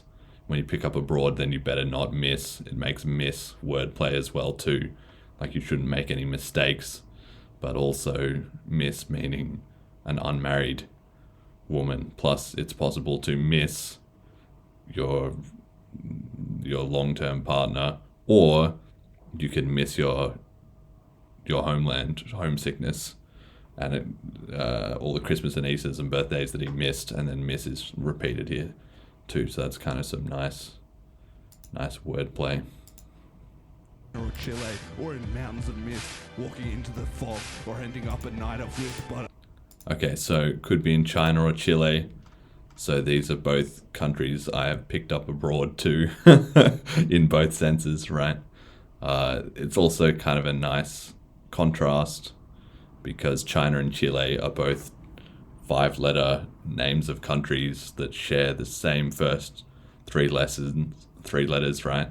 They're also contrasting northern and southern hemisphere and east and western hemisphere, plus Chinese and Spanish, which are the two most common languages in the world beside English. So it kind of gives a sense of anywhere in the world, which is pretty cool. So it could be in China or Chile or Mountains of Mist. So the Mountains of Mist are an important geographic feature in the Wheel of Time series. So we're getting to another literary allusion. We already had Game of Thrones, Harry Potter, the Wheel of Time series, which has over 4 million words in 15 books. The importance of this is in the next line. So if we go back. Or Chile, or in mountains of mist, walking into the fog, or in... Okay, walking into the fog. So here we've got Randall Thor. Up a night of with, but I've got... And here he is with Moraine at the Blight in the Amazon TV adaptation, which inspired me to start listening to the audiobooks in the first place. But the adaptation is actually not that good, in my opinion. The thing, it really suffers from, I guess they just didn't have enough budget or something. They do a decent job, but it's really not fantastic. And so Moraine is played by Rosamund Pike, She's kind of the sorceress character that helps Randall Thor, who's the protagonist. And this scene at the Blight is kind of unrelated to the actual line here, or in Mountains of Mist, walking into the fog, but it was just the closest one I could find because they haven't made TV shows of the whole series yet, so this was the best I could do. But you have here walking into the fog. So my life journey is a venture into the unknown, and walking into the fog has two different meanings. So the first is that in real-time strategy computer games like Warcraft 3, the unexplored or unobserved areas of the terrain are obscured by the fog of war. So when you're exploring into the map, that's walking into the fog, looking for new things, which is, Warcraft 3 gets mentioned a couple more times in strategy games. And then second, in the Wheel of Time, mentioned in the previous line, the Mountains of Mist. The Mountains of Mist obviously are foggy, right? So there's that. But then also separately, Rand has to walk into the fog of Roydian, which is a desert city surrounded by magical fog, in order to uncover the truth of the Aiel history. Okay, I've spelled this wrong. Uncover the truth of the Aiel history and ascend to leadership of the Aiel desert warriors. So in that sense, you have a very deep parallel with Bitcoin, because the Aiel are this warlike culture who you find out are descended from the Tuathawan, who are the Tinkers, which are a nomadic group that exclusively practice a form of non-violent resistance, which they call the Way of the Leaf, which is exactly like Bitcoin has, how their cypherpunk ideology is non-violent resistance against the state. So the Tuathawan were the original, what's it called? The non-aggression principle. They were following the non-aggression principle, just like the Bitcoiners. And then the Aiel split from the Tuathawan in a schism, which is similar to the BTC and BCH Bitcoiner split. And there was a lot of confusion about that history, just as there is with the Bitcoin history and the Bitcoin split. And then once they find out about this history, the Aiel, who discover that they were sort of descended from the Tuathawan, that causes them a lot of angst. They feel shamed and scared, and they call the Tuathawan the Lost Ones, kind of in the same way that the BTC people call us the B-Cashers and think we've lost our way and blah, blah, blah, just like we did to them. But the Aiel have to confront the fact that they've abandoned their non-violent principles in the past, which is exactly like the BTC and BCH history, the suspicion between the groups, the lost history, and the way that the BTC adopters have to rediscover Bitcoin to join BCH. So thus, by walking into the fog, it might be my destiny to reunite Bitcoiners in the way that Rand al'Thor did for the Aiel and brought them back across the dragon, the spine of the world, right?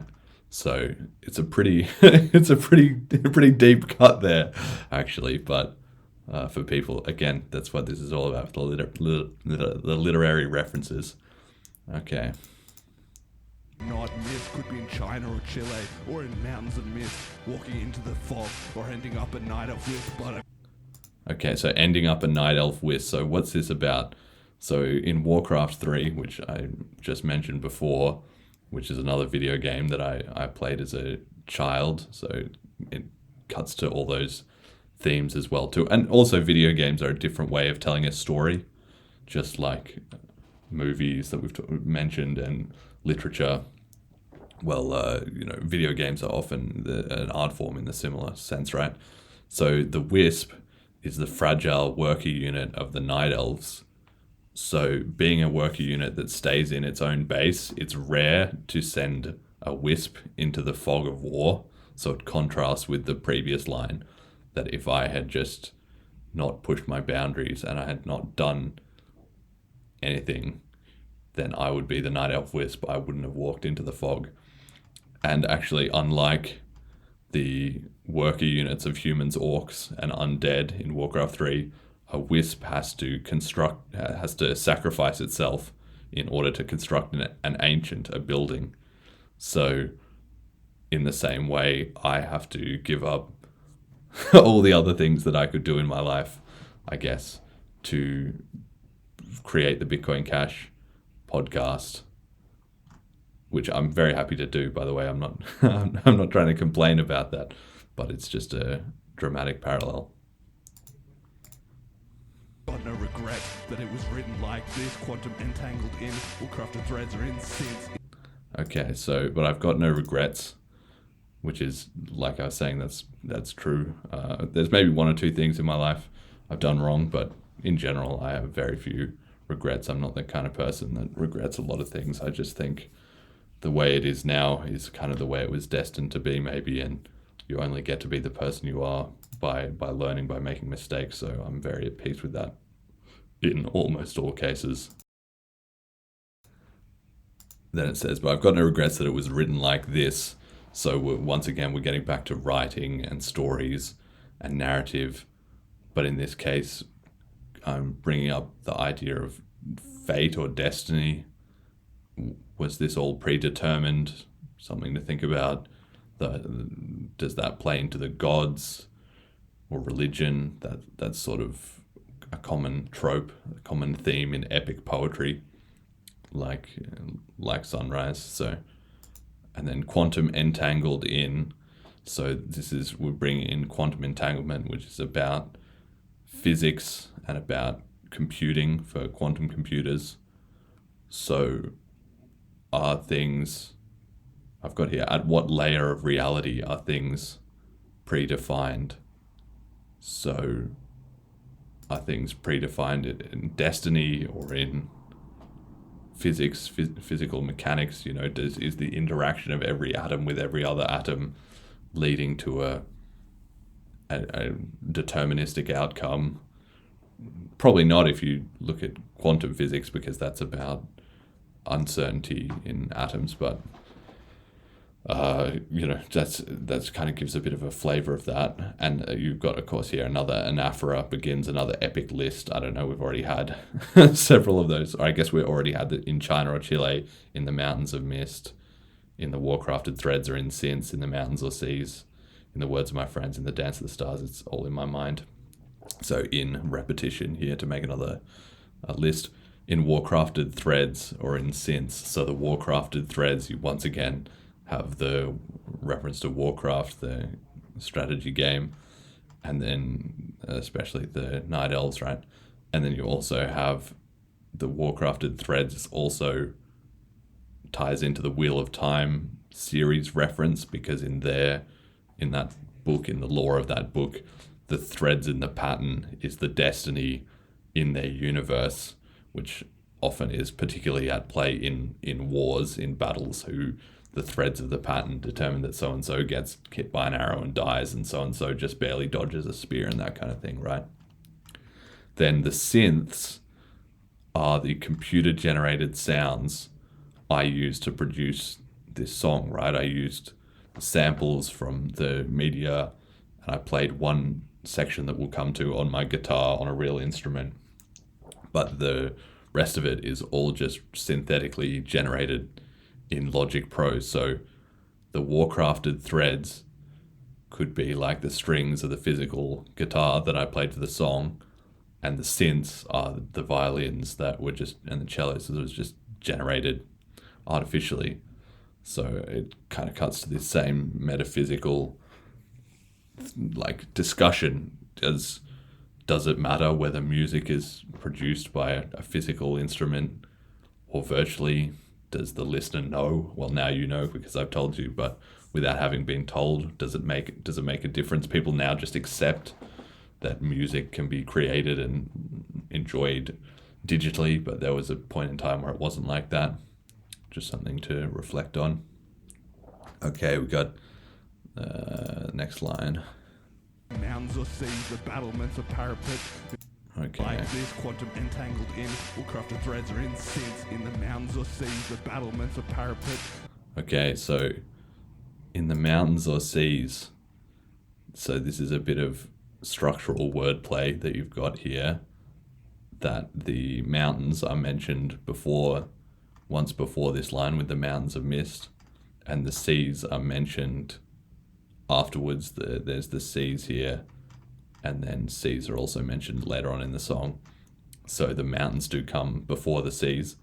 Of course, mountains and seas is a nice contrasting visual geography and conceptually, high and low. And we have that also represented in the video. We were just looking at me from this high elevation looking out at St. Kitts, and then you also have the sea right next to that and in the background as I'm rapping here. So it does all tie together. You got that, and then the battlements or parapets is another contrasting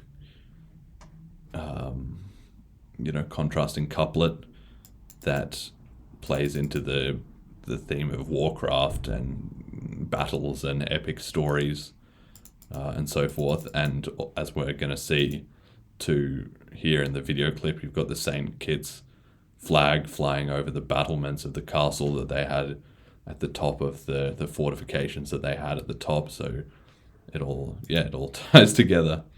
Funny that. Okay, next. The words of my friends are ribonucleic helix in the dance of the... Alright, so in the words of my friends, or ribonucleic helix, so this is another metaphorical quandary that humanity has pondered, another piece of philosophy. Do we come from nature or nurture? Am I who I am because of my ribonucleic helix, because of my genetic DNA? Or is it because of the influence of my peers, the words of my friends? Of course, words being mentioned again. Once again, literature, scripts, movie scripts, words. So in this case, the input of my friends is more antagonistic than helpful. As I mentioned above, most of my friends don't really get it. But is it the fact that they didn't get it that spurred me to start the Bitcoin Cash podcast and pursue all of this? Or was it always in my genetics? Or eternity sees the battlements of parapet in the words of my friends, a ribonucleic helix in the dance of the stars, or eternity's whim. Okay, so in the dance of the stars or eternity's whims, this is calling to the idea of nature, of the universe, destiny, fate. Is it all just written in the stars? Stars obviously being part of the galactic theme that we've mentioned, the sun a bunch of times, right? The sun and the stars. Eternity's whims, we've got in the video clip here, I flip a coin, it's a poker chip that I got from the BCH Argentina. Let me just... My friends, a ribonucleic helix in the dance of the stars, or... Yeah, so I'm flipping this Bitcoin Cash Argentina poker chip that they gave out at the conference, and I added that just because I thought it was a nice representation of fate and luck. Poker obviously is heavily involved in that, and with any kind of flipping coins as well too. Is it all predetermined? It only has a binary outcome, right? So because it's all in my mind in mithril titanium. Because it's all in my mind in mithril titanium. So it's all in my mind is what sort of tying together a lot of the discussion that we've mentioned here about where do these things come from, where do ideas come from, what happens in reality. But really the whole universe, everything that happens is from my perspective. And remember, we changed to my first person perspective. From my perspective, it's all just a figment of my imagination. My mind is absorbing input from the outside world, but whatever is happening outside my perception essentially doesn't exist from my point of view. So if all of this is just in my mind, it's all a figment of my imagination or the way my brain chooses to perceive the world, then there should be no limit to what I can influence and change, like being in a dream, which goes to what David Goggins was saying at the start about being absolutely relentless and having his sort of mind over matter, that if your mind accepts that something cannot be done, then it becomes undoable for that very reason, right? But if your mind is open to the possibility, then there's not really a limit to what you can achieve. Of course, also the lyrics for this song were all in my mind, right? It's all in my mind. Sunrise was all in my mind until I created it in a reproducible format. So it's another meta in-joke going on there. Okay, in mithril titanium, so you have another literature reference here, another reference to epic stories in the form of the Lord of the Rings. So in the Lord of the Rings, mithril is a nearly unbreakable silver metal. Mithril is fictional, but it's very similar to titanium in the real world, which is a nearly unbreakable silver metal. It's the same thing. So the contrast here is highlighting that perhaps our reality is not as far different from fiction as we like to believe. Obviously, fiction authors are inspired by reality, and often people write science fiction about things that then inspires real inventors, right? So it goes both ways.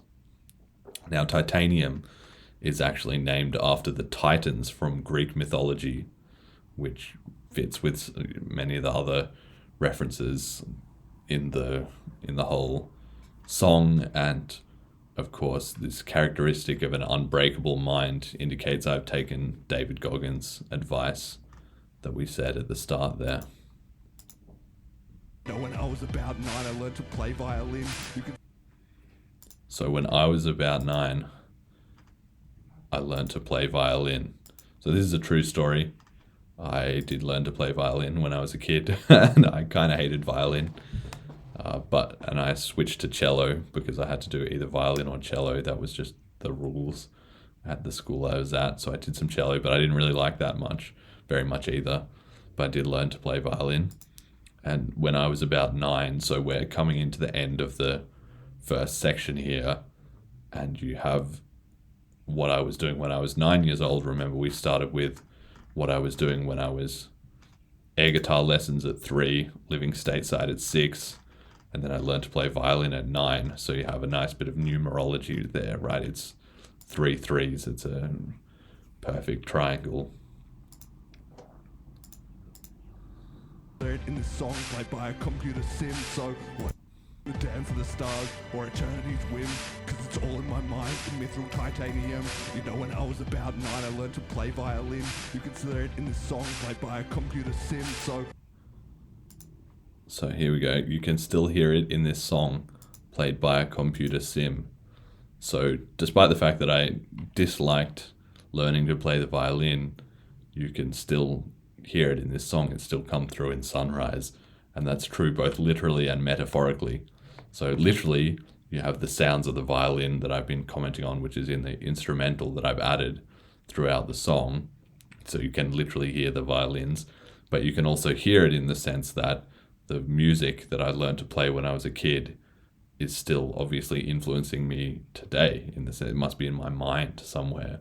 That has come through in making Sunrise and making the other music that I've made.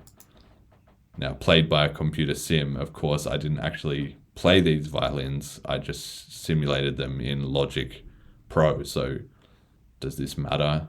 Is the violin I played physically any more or less real than the violin I can play with a computer?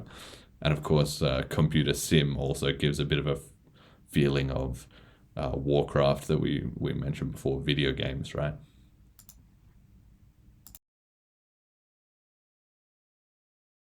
play violin. You consider it in this song played by a computer sim, so whatever the cost, whatever the sin, whatever the angels on the head of a pin. Okay, so whatever the cost. So we've got a nice little break in the flow there. So this is it. We're getting to the conclusion of this section. You have anaphora yet again of whatever, forming an epic list. Whatever the cost, I'll pay any price to do this mission of getting Bitcoin Cash to global reserve currency, which I also mentioned in changing the game, right? We're taking over completely or I'm going to die trying. And it also comes back to paying the isolation price, whatever the cost, paying the price whatever the sin, repetition that I'll do anything.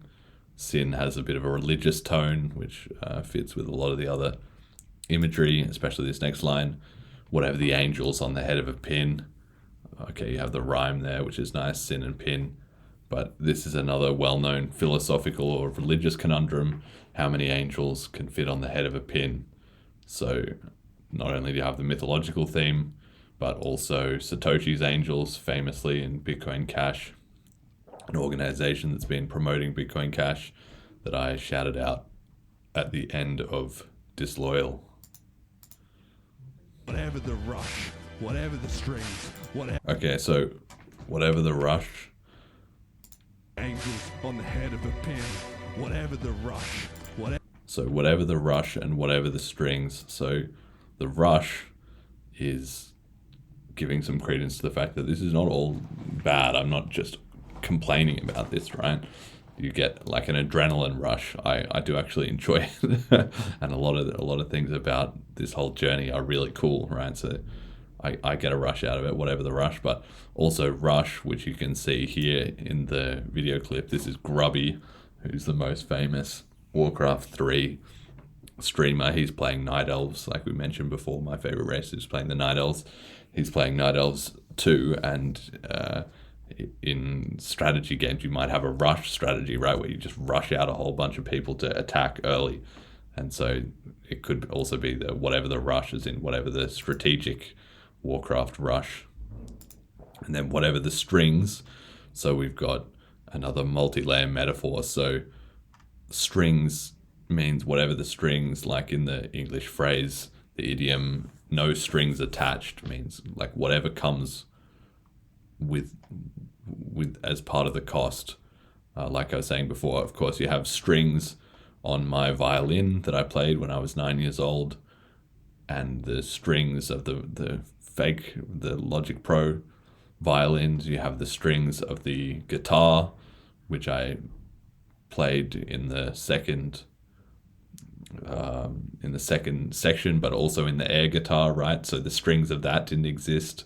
The strings of the air guitar, or the strings of the Logic violin. So, and then also strings, meaning like a bowstring that you would have on the Night Elf archers here. They fight with bows that have bowstrings, and one of the comments, if you click on them a bunch, they have these funny jokes, and the Night Elf archers say, "Oh no, not a G string, a bowstring," or never mind, or something like that. They have some quote about a bowstring, not a G string, which is also, not only is it just funny, but it also ties into guitars. On a guitar, you have EAD, GBE, right? So you have a G string on a guitar as well too. So once again, it all ties together.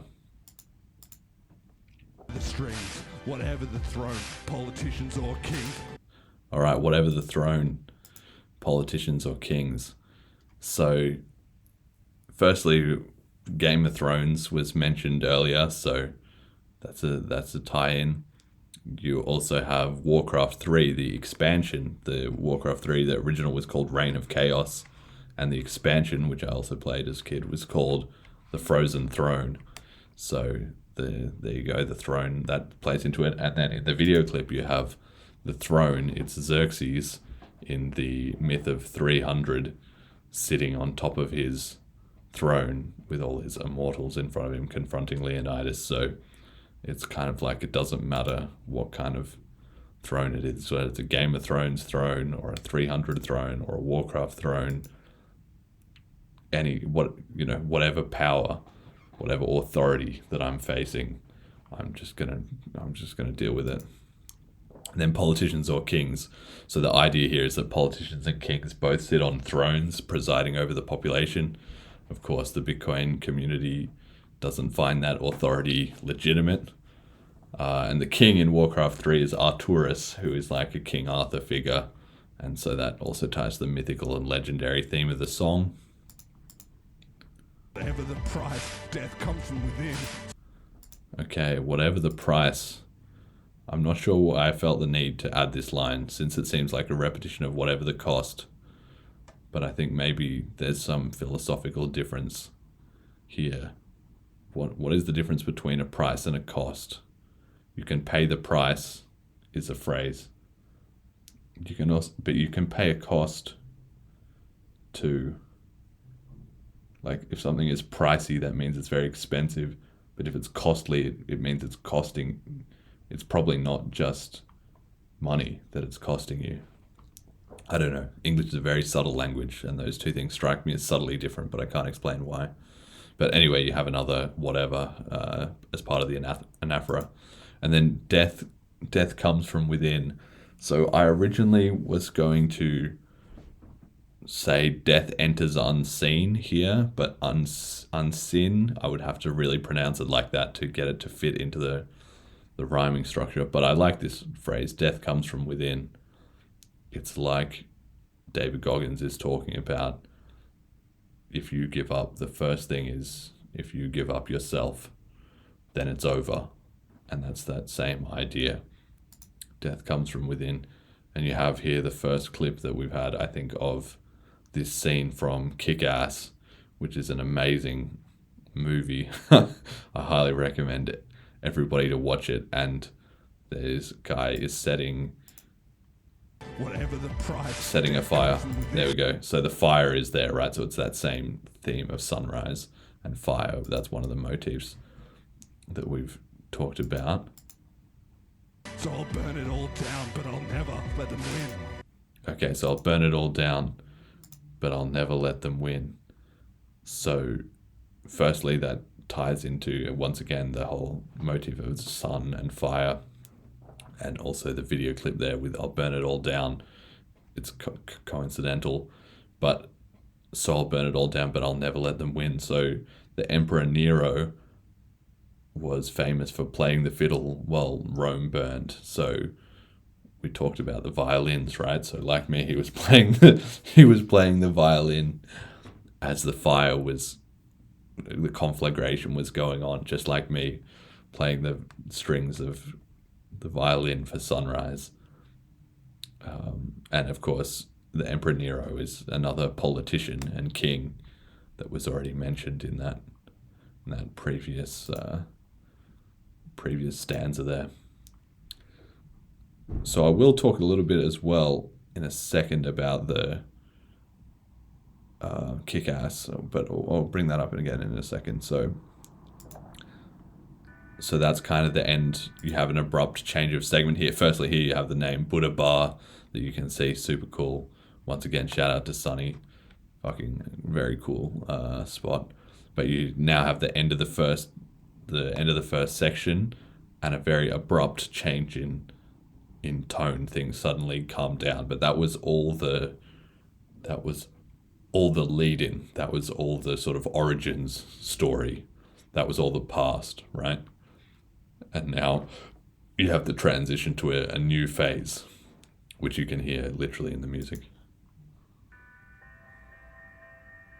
Okay, here you've got this wood getting pushed around in the ocean at St. Kitts. This was just some B-roll footage that we got, but I thought it was very evocative. It just is like this wood is resisting the tide, but it's also just kind of unmoored and floating around, maybe like the BCH community at the time that I started the podcast.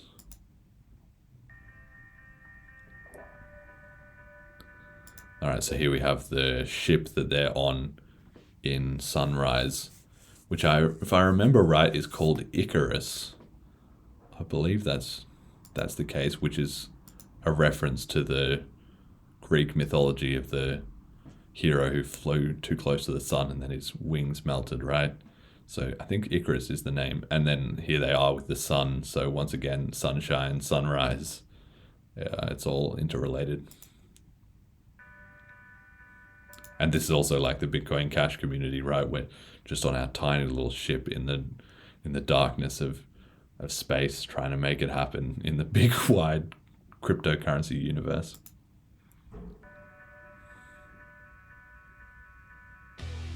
And here you go. So now it's kicking up a gear. You can hear that in the music, right? It really comes in. These stronger guitar chords. So this part of the song it comes from. So we heard earlier Sunrise, the Adagio in D minor, right there. This one. That this is the sort of original song. And then I also happened to, while I was just looking around on YouTube, I found this remix, which is actually called a Strobe Extended Dirty Mix by John Murphy, which forms the bulk of a lot of the second half of the song. So let's have a bit of a listen. It's a 7-minute song, so we don't have time to listen to all of it, but I highly recommend you you look it up and listen to it because it's really good. But here it is.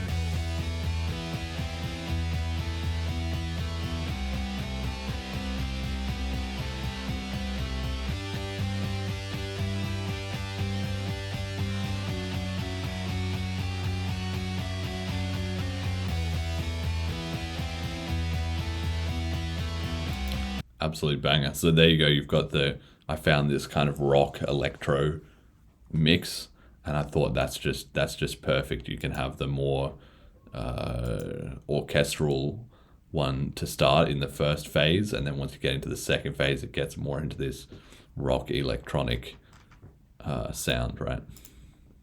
Keep on attacking something.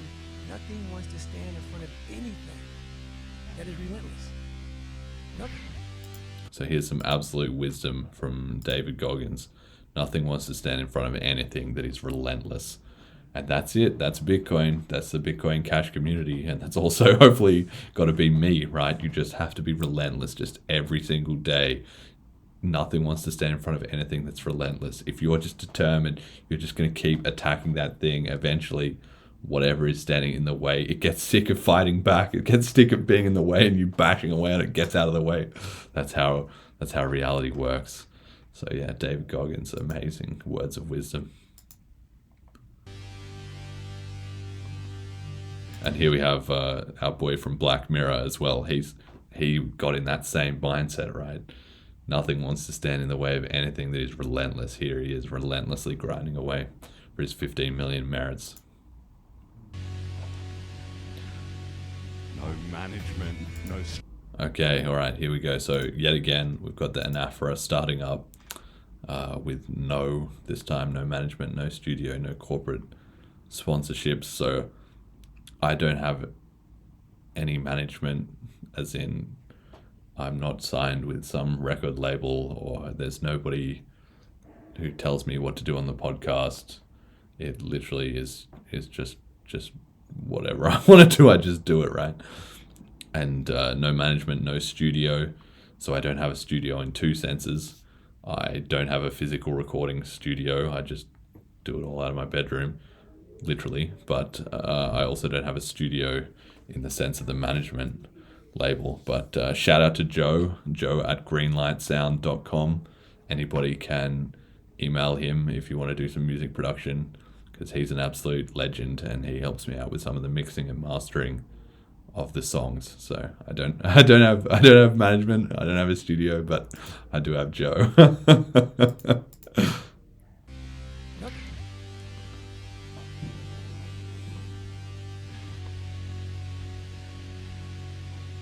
management, no studio, no corporate sponsorships, no... Okay, so you have as well here, didn't mention it there, you've got me on on these hills of St. Kitts. You can see here with a cannon in the background at the top of these fortifications. And I've got another different pair of sunglasses on, right? So I swapped them out just to add a bit of variety. But it's that same Bitcoin Cash meme about the sunglasses, right? No management, no studio, no corporate sponsorships. So at the time this line was written, it was true. before the podcast got sponsored by General Protocols. Thank you to them as well too. Check out bchbull.com. Technically they are a corporate sponsorship, but not in the sense of being a large existing business or buying into the podcast for cynical reasons. They're just also part of the global reserve currency mission, right? Corporate sponsorships, no old money connections, and no. Okay, here we have what's his name? Let me see here. The guy from Squid Game.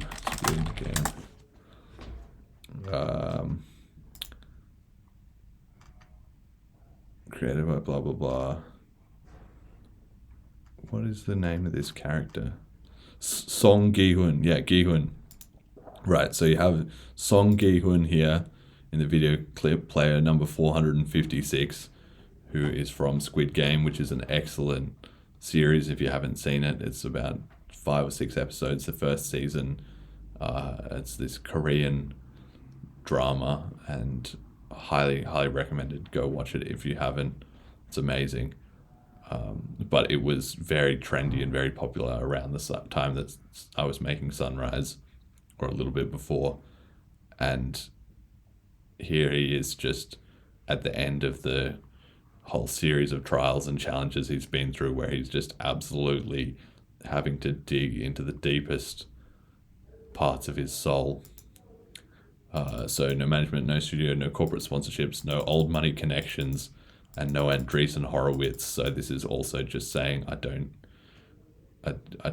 have any backing. It's just got to do it with whatever I do have access to. Now, Andreessen Horowitz, not only does it rhyme, which is nice, but it's they're a famous VC firm, and they're particularly known for being involved in all these centralized crypto pump and dumps like Solana and whatever else. So I haven't been bought off by them, and they never get excited about or invest in or do anything in PCH, basically. It's decentralized, there's no pre-mine, and it's not a good thing for their market manipulation bullshit. So they just ignore it, and that's it. That's Sunrise. We got no Andreessen Horowitz. Andreessen Horowitz, no mentor, no prior art, and no industry experience, no. Okay, so no mentor, no prior art, and no industry experience. So no prior art is partly a lie, right? There's no prior art for inspiring the world to switch to Bitcoin Cash as the global reserve currency, because it's never been done before. But there's no historical playbook in that sense. But there is a lot of prior art in the sense that I've got a lot of allusions and references to other things in this which have inspired me. So I'm being a little bit cheeky here to say no prior art. But there's certainly no mentor is kind of the same thing. There's nobody who can say, look, I've made Bitcoin Cash the global reserve currency, here's how you do it. But on the other hand, there are people in my life that I look up to and that I've learned a lot from, and so forth. So I'm being a little bit loose with the truth there. And no industry experience, but that's the same thing. There's, I have industry experience in software development, I guess, which is relevant, but that's kind of what it is. Okay, so, and then we've got here Hit Girl. So this is from Kick-Ass. So if you haven't seen Kick-Ass as well, highly recommend it. But what that's about is it's about this ordinary guy that decides he wants to be a superhero, and unlike Peter Parker, who gets bitten by a spider and gets superpowers, he doesn't actually have any superpowers. He's just very enthusiastic, and so that leads him into this, life of trying to fight crime, and it's all very comedic and stuff, right? But along the way, he runs into Hit Girl and Big Daddy, who are these two other superheroes who don't have any superpowers exactly either. Like they can't, shoot fireballs out of their hands or anything, but they are much better trained and equipped than him.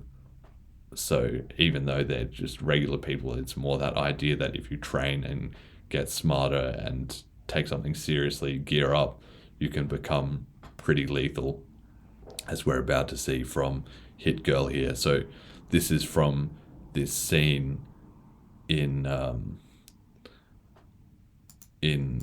Kick-Ass, not here, here, where she comes in to save Big Daddy and kick ass from the sort of mafia guys that have captured her. And this is quite honestly one of the best scenes that I've ever seen in my life in any movie ever. And I remember watching it at the cinema, and I was just blown away. I was like, this is fucking incredible. And you'll also notice in the second half, I might just play the whole thing because I just love watching this. It's so good. But the second half is when the Sunshine, the original song, comes into it. So we once again have the meta layers of Sunshine is a movie, and then this other movie, Kick-Ass, is using that music, and now my song is using the video clips of that with that music, but also sampling the music myself, right? So it's very multi-layered like that. But let's have a bit of a look at this. Hit Girl saves Big Daddy. Good. Fire is our friend. Yeah.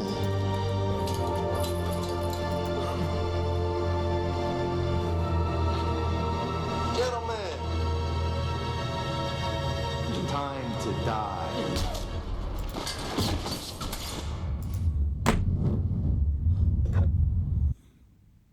What the?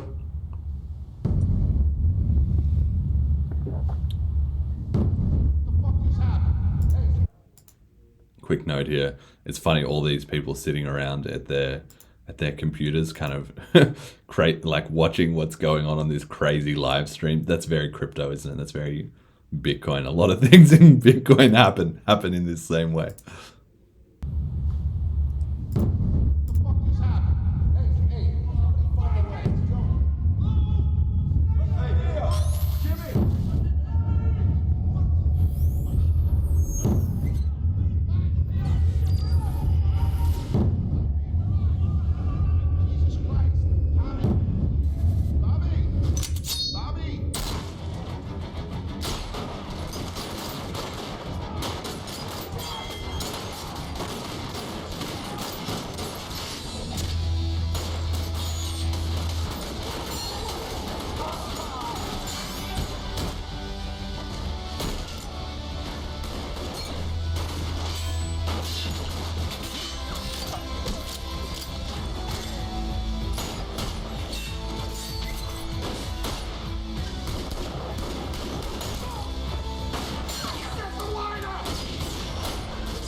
Show's over, motherfuckers. Damn. Just absolutely the best. Yeah, one of my favorite movie scenes ever. Just everything about it. When the music kicks in, it's so epic. And just Hit Girl, just 1v everyone, all these thugs just taking them all out, and with the strobe light flashing at the end, and she's just outmaneuvered them and comes in from the side. This is absolutely insane. I just love that scene so much, and it's like the Bitcoin Cash community, right? It's what I've talked about on the show a bunch of times. It's us. It's 1v everyone. Just gotta fucking make it happen, right? Safety net, no backups and no certifications. No. Right, so no safety net, no backups, and no certifications. So that's the same as the Bitcoin Cash community. We've got kind of one shot. We don't get a backup.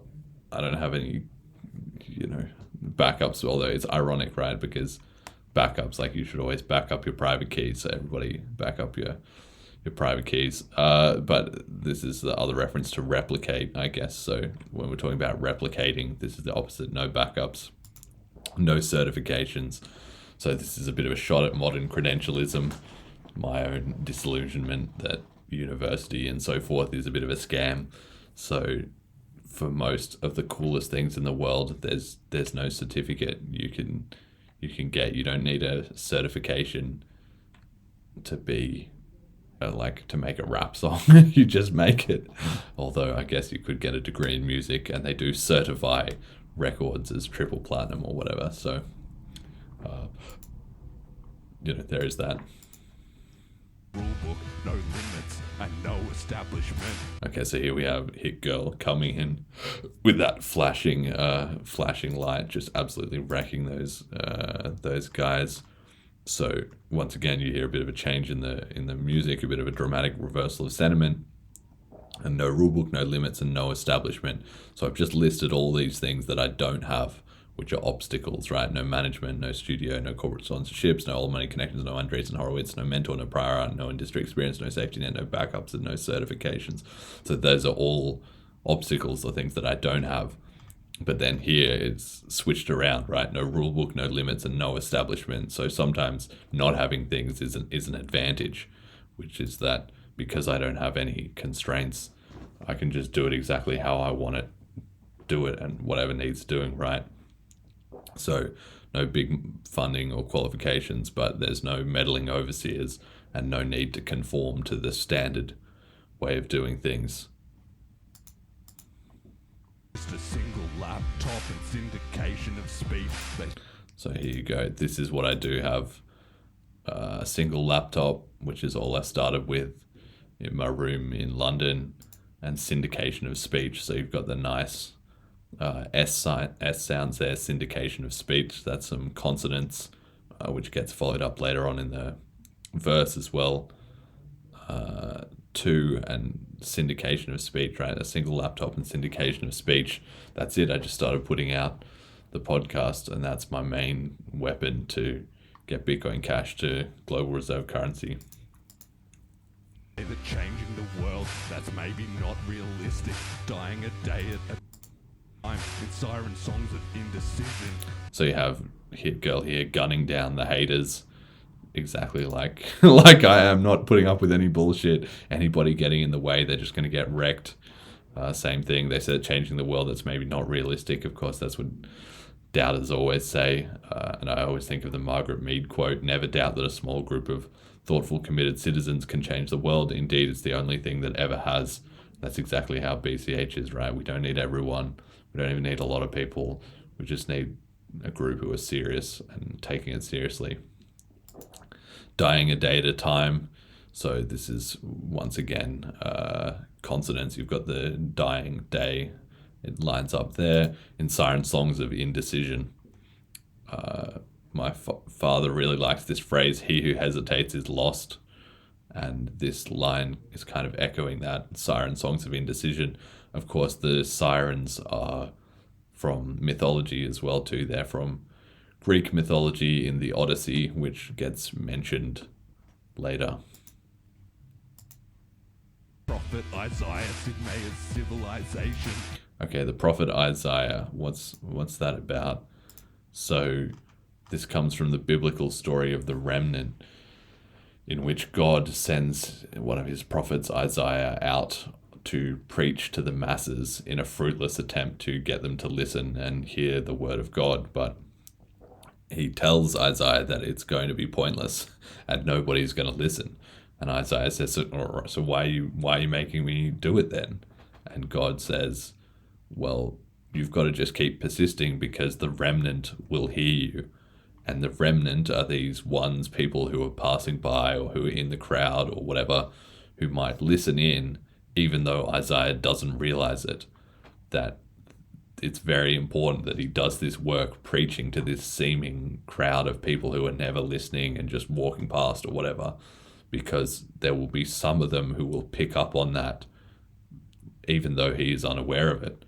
So this is the exact same thing as the Bitcoin Cash podcast, right? I make the podcast and I put it out onto the internet, and then I don't know what that's impacting all the different people that are listening in and all the knock-on effects of the interviews that we do and so forth. I don't know that, or I can't control that. It's invisible to me what ripple effects come from the podcast. I just have to trust that the information will get where it's needed to the people that need it. And that's the same thing as Isaiah with the remnant. And I got this concept credit to Alex Svetsky, who is a toxic BTC maximalist influencer guy who I don't know that he was the first one to link these two concepts together, but he certainly wrote a really good article about it from Bitcoin Magazine. And I recommend people look into that and read up on him. I think he's a pretty cool guy, even though we would certainly have our differences. I would like to interview him on the podcast one day. And then you've got Sid Meier's Civilization. So this is another video game, once again tying in like the theme with Warcraft, a strategy video game, something that's close to my heart. And also the epic arc of history is, of course, a part of this game, Civilization. I really sucked at it, but what I discovered many years after I had played it, and I always found that I was losing on the most easiest setting, and I could never understand why I was getting just destroyed by the AI on even the very easy setting. Like, surely I'm not that dumb. But what I discovered years later was that my dad's graphics card on his computer that I used to play on, it wasn't actually good enough to render the whole game map. So I was literally only seeing like a tiny part of the visible area of the world that I was supposed to be while I was playing. I thought that was just the fog of war, but it turns out the graphics card just wasn't good enough. So of course I kept losing because things would just pop out of nowhere that the game expected that I would have seen, well in advance, and I could have prepared better for. It's also, of course, visually here you have me standing on this castle with these guns in the background. It really is the cannons here and the cliffs. It really is the sense of like civilization, right? So that's pretty cool. The Manhattan Bomb, knowledge versus imagination. Okay, the Manhattan Bomb, knowledge versus imagination. So you have me once again, I'm sitting out here outside the Buddha bar. Of course, here is the eponymous Buddha that you have as well too, which is just... It's all kind of nicely lit up in green as well too, which is pretty cool. But you just have, the Buddha, so it gives once again a bit of that sort of religious arc of history type of flavor and all the philosophical questions that we've talked about. The Manhattan Bomb, so that's civilization scale-changing technology, which is the opposite of Bitcoin, right? The atomic bomb is the ultimate weapon of war, and Bitcoin is the ultimate weapon of peace. So they form a nice little contrast there. And then knowledge versus imagination. So Albert Einstein famously said that imagination is more important than knowledge. So I'm bringing that up. Is it? Like, does my mission hinge on having more knowledge or more imagination? What's the line between two? If you can imagine things, can you create more knowledge? If you have more knowledge, do you have a stronger basis for imagining? Now, Einstein wrote to President Roosevelt in 1939 to warn him that the Nazis were working to build nuclear weapons, and later got denied security clearance to work on the project, and was kind of sad of how it ended, in 1945 when they created the bomb. So that's kind of something people can look into. I don't know if this is in the Oppenheimer film. I haven't seen that yet, and that was all released and stuff after sunrise, but that's just very topical at the moment. Bomb, knowledge versus imagination. You might be missing my message. Rephrase the honest truth is they have selected the offense, and you are their squid. Okay, now you have a very cryptic little section here. You might be missing my message. So this is lamp shading, right? It's when you, or it's also kind of like breaking the fourth wall. Is I'm joking with the audience a little bit, right?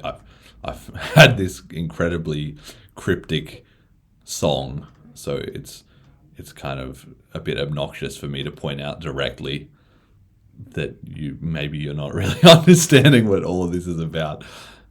You might be missing my message. It's also a nice little alliteration there, the letter M. And then rephrase the honest truth is.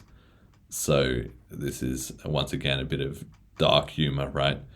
Because I'm saying that I'm about to be honest and explain what I've been saying, but I don't. I subvert that expectation and I say something completely different, which does nothing to help explain what any of this is about. So instead I say, they have selected the offense and you are their squid. So this is a commentary on the fact that the government, which has sort of squid-like tentacles and power, right? Leviathan is often how the state is conceptualized. They're choosing to attack Bitcoin, right? And the Bitcoin Cash community, we've seen that, the history of everything that happened. And the other thing it's referencing is Squid Game, which is shown here in the video clip. Here's them playing the actual Squid Game in the series Squid Game, and when you play Squid Game, you have to choose the offense or defense, and so the powers that be have chosen offense, so we have to play defense, right? It's up to us to play defense and defend Bitcoin against this. People worship the state, parasitic blood-sucking leeches beg. Okay, people worship the state. Quite interesting to say that when I'm sitting next to Buddha, which obviously is another thing that people worship, but people bow down before the state, which I personally think is disgusting and horrible, and that's what Bitcoin is all set out against, to try and break this religious obedience to a higher authority, which plenty of people seem somehow inclined to have. Parasitic blood-sucking leeches, so now you have the squid and the leech. They're kind of similar, creepy animals, so you've got a bit of a contrast there. Of course, yeah, anthropomorphism of the state as a leech. For mafia handouts goaded by tiny television. All right, begging for mafia handouts goaded by tiny televisions. So the tiny televisions are, of course, everyone's mobile phone. You've got your tiny television there, and it's the same. It's Black Mirror, right? When your phone is off, then the screen is just black, and that's the name of the Black Mirror TV series, which is also referenced in this. So I'm saying that the media are the ones who get people to believe in this government mafia redistribution of resources. Everything demanded free, someone else did the work and building. That was just a nice moment where I just blew a kiss. There was a couple sitting in this car. I don't know, they had pulled up to the bar, or maybe they were coming in to get a drink or something, but they just pulled up to the bar and they were sitting in their car and were just like curiously watching out the window as Jet is filming me, and I'm doing a couple of takes of this rap. So I blew them a kiss. It was a really nice kind of moment to just put in the video clip, and then I went over and talked to them afterwards. And so shout out to them if they see this. I don't know, they might have. I showed them the Disloyal video clip and they were like, oh, this is pretty cool, subscribe. So anyway, maybe somehow they're still paying attention to my channel and they'll see this. got stolen from them to fund this entitled lisping. Okay, so everything demanded free, someone else did the work in the building, it got stolen from them to fund this entitled lisping. So that's really just kind of all a statement of the way that government handouts redistribute wealth from people who've earned it to people who haven't, which is just horrific, but it's the way that the world works, you know, the way that most people are apparently okay with things. But I am protesting in this song. Always being trapped and everything is forbidden. You can get wrecked anytime, selectively forced into prison. Okay, we're always being tracked. Obviously, dragnet surveillance is now quite ubiquitous, as exposed by Edward Snowden, who's about to come up in the video clip. Everything is forbidden, so this is somewhat hyperbolic. It's not literally true that everything is forbidden, but it is a legal precept that everything that is not against a written law should be allowed, right?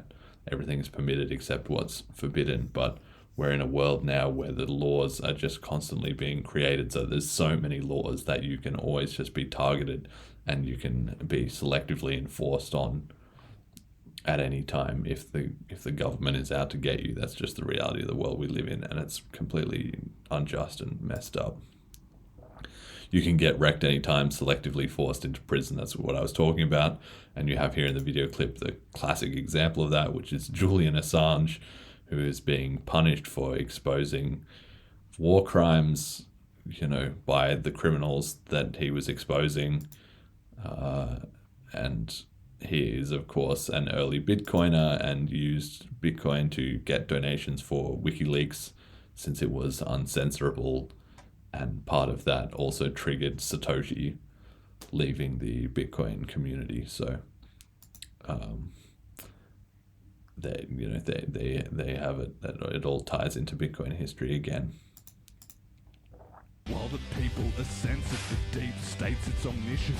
Is this the kind of society that we all want to exist in? Okay, so while the people are censored, the deep state sits omniscient. So the population are of course under incredible censorship. There's a bit less now on X, on Twitter, under Elon Musk, but even that is still, you know, questionable, and let alone any other sort of mainstream media. You also have the Twitter files that Elon Musk released after he took over Twitter. You've got the alliteration there of the C and the S sounds. While the people selectively forced into prison, the people are censored, the deep state sits omniscient.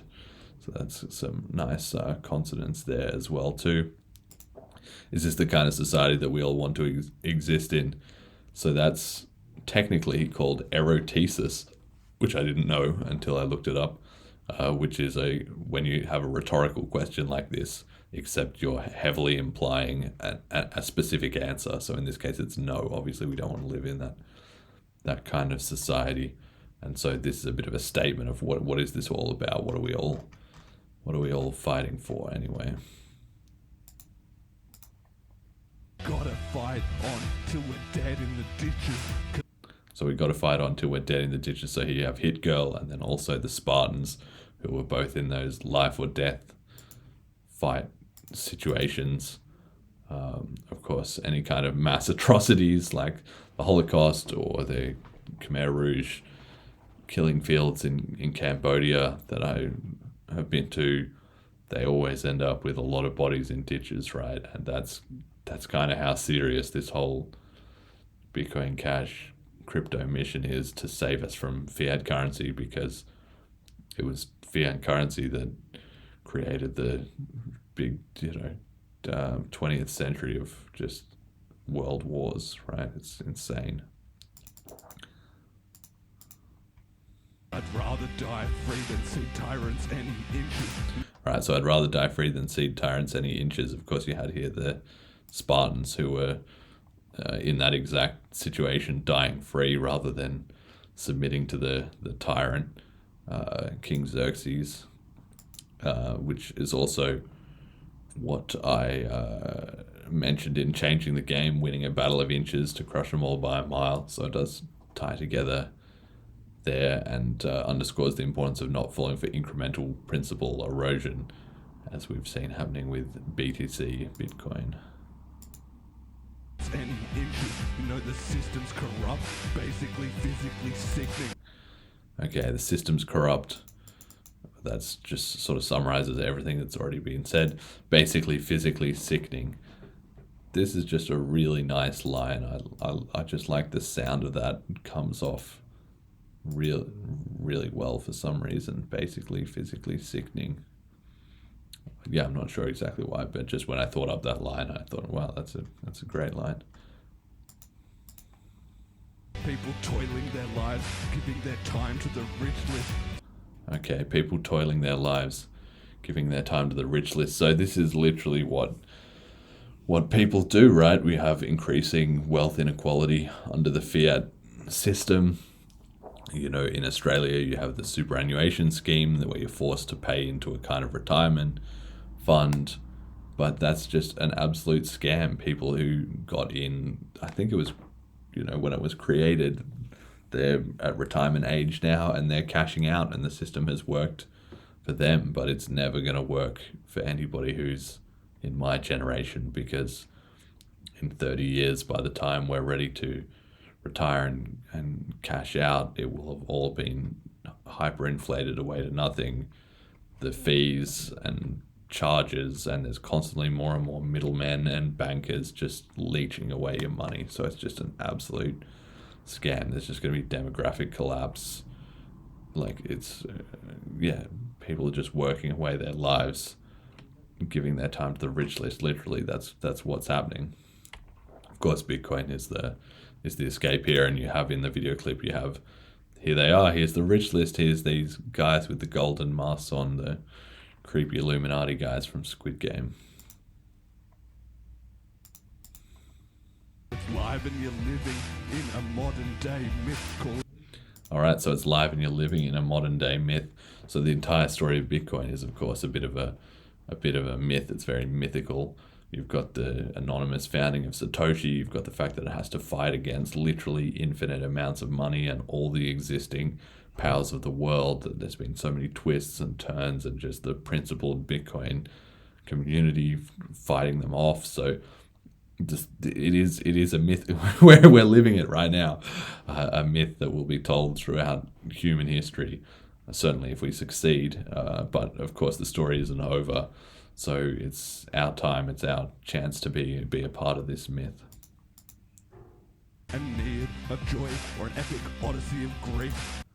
Okay, so call it an Aeneid of joy or an epic odyssey of grief. So this alludes to two of the most famous pieces of epic poetry, which is a nice shout out from my own piece of epic poetry. So the Aeneid by Virgil is a famous Roman epic poem, which I read sections of as part of my high school Latin classes. The Odyssey by Homer is a famous Greek epic poem, so you've got the contrast there, which includes the sirens who were mentioned earlier. Why the Aeneid is about joy and the Odyssey about grief, as I've said here, I think that just sounded good. I don't know, it's not really true. It's kind of the other way around. The Aeneid sort of ends with Aeneas in grief after the death of his friend Pallas, whereas the Odyssey, he kind of gets home safely and all that. So, it's a bit of a sort of failed reference there, but it is what it is. Both stories occur in the aftermath of the Trojan War, which is kind of ties to the video clip here, which is this here is Achilles in this scene where he fights against Boagrius in the Trojan War. So it all ties together there. And there is, of course, a crypto video streaming platform called Odyssey. So that is also part of things, part of the reference. Epic odyssey of grief, the Argonauts getting fleeced.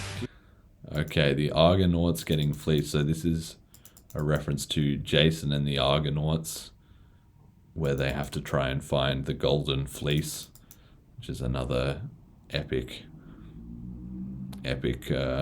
poem, epic sort of, well, let's say it's not really a poem, right? It's a movie, Jason and the Argonauts. 1963 independent fantasy adventure film that I saw many, many years ago and just stuck in the back of my mind. So yeah, blah, blah, blah. Jason intends to seek the legendary Golden Fleece to rally support against Peleus. So the Argonauts getting fleeced. So he's looking for the Golden Fleece to sort him out, but we're the ones really getting fleeced by fiat currency, right? So it's pretty ironic in that sense. It's lifting the ships, global hyperinflation. This is history being witnessed. Okay, so loose lips are lifting the ships. So you've got both the rhyme there of lips and ships, as well as the alliteration of the L sound. Loose lips are lifting the ships.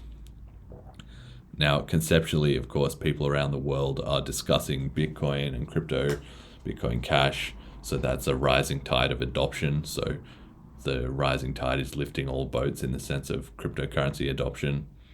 Obviously, this Jason and the Argonauts is kind of about an epic sea voyage, as is the Odyssey with Odysseus and sailing past the sirens and everything. So it all ties together there. Global hyperinflation, that's, of course, the situation that we're facing now. With the inflation just ramping up everywhere in the world. Some places faster than others, but fiat is in its kind of death spiral.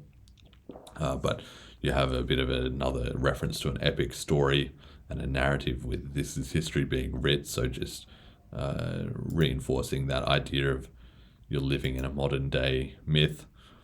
Now in the video clip, here's me dancing in St. Kitts. So that I think that kind of is nice. That ties into it here. You know, this is history. History is being written when we were there in St. Kitts. And I mean, it's being written every day, right? But that was quite a historically significant event, I think, once you look back on history of all of that. NPC drones, subconscious ruled by elites. Okay, a sea of NPC drones. So again, you have a sea ties into the references to ships in the previous stanza. And then, of course, it's also wordplay, a sea of NPC drones, right? NPCs are non-player characters. Drones are from StarCraft, right? So that's kind of very, very tangentially a reference to another video game there. But it's the evocative imagery of the Bitcoin Cash community surrounded by low information droids. Of course, NPCs, non-player characters, comes from video games, as mentioned with Warcraft and Sid Meier's Civilization. It also calls back to the lines about mountains and seas, right? That's the seas below in the visual imagery. And you've got the homophone of sea and NPC. Subconscious ruled by elites. The average person is, of course, controlled by the media. They just believe whatever is told to them, and you have a nice little meme of the NPCs saying the governments and banks would never lie to us, which of course they do constantly and perpetually, but still when you talk to the average person, they're shocked or unaware of any such shenanigans.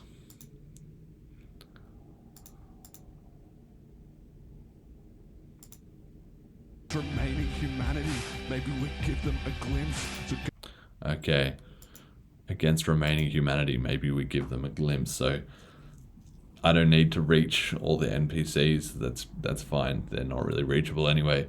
I just need to reach the actual people, which is the remnant, the ones mentioned before in the prophet Isaiah. Give them a glimpse. You've got another nice bit of alliteration there with the G sounds. So here's an example of me doing exactly that in the video clip. I was dancing around. This is Tall Bill. Shout out to him from New Hampshire. He's an absolute legend, and he came to the Bitcoin Cash 22 conference. and he really enjoyed it, and I think he got a lot of value out of. He learned a lot about Bitcoin Cash. He didn't really know too much. He knew of crypto, but he didn't really know much about Bitcoin Cash or the specifics until he came along. And yeah, he's really cool. He's of course very tall. Like, it doesn't look, specifically like that in this clip. He's even hunched over a little bit, but he's 6'7", so he's certainly tall enough to be in the NBA.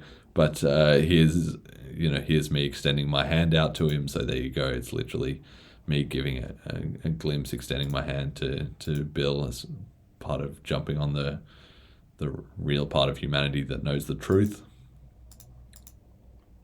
Speak to the remnant.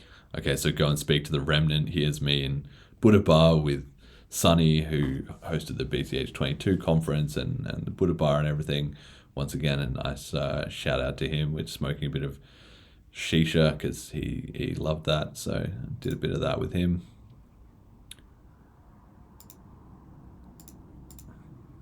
Rising to resist critical mass of civilians. This madness can no longer persist. All right, of course we've got more rhymes there, but the one's rising to resist. So you've got some nice alliteration there. That's obviously the Bitcoin Cash community. The remnants are the ones rising to resist a critical mass of civilians. Once again, you've got the C alliteration, critical civilians, and a tipping point in awareness is all that is needed, right? We've got to get Bitcoin Cash to 5% or 10% of the global population, and then from there, economics will just sort of take over in a sudden tipping point. But we need to hit that critical mass. Of course, there's a bit of sort of nice word reference here where mass and madness is literally just extra letters in the middle of mass, right? That's pretty cool, I think. Critical mass of civilians, this madness can no longer persist. The whole fiat currency scam will just be over if we can get enough support and enough traction. All we need is a moment, a single crack or a split. Okay. All we need is a moment, a single crack or a split. Some undeniable testimony that Xerxes can bleed. So that's really all it is. It's just about, there will be one moment that we need to create some kind of public demonstration, to the whole world that Bitcoin cannot be stopped and that fiat currency is done and it's over.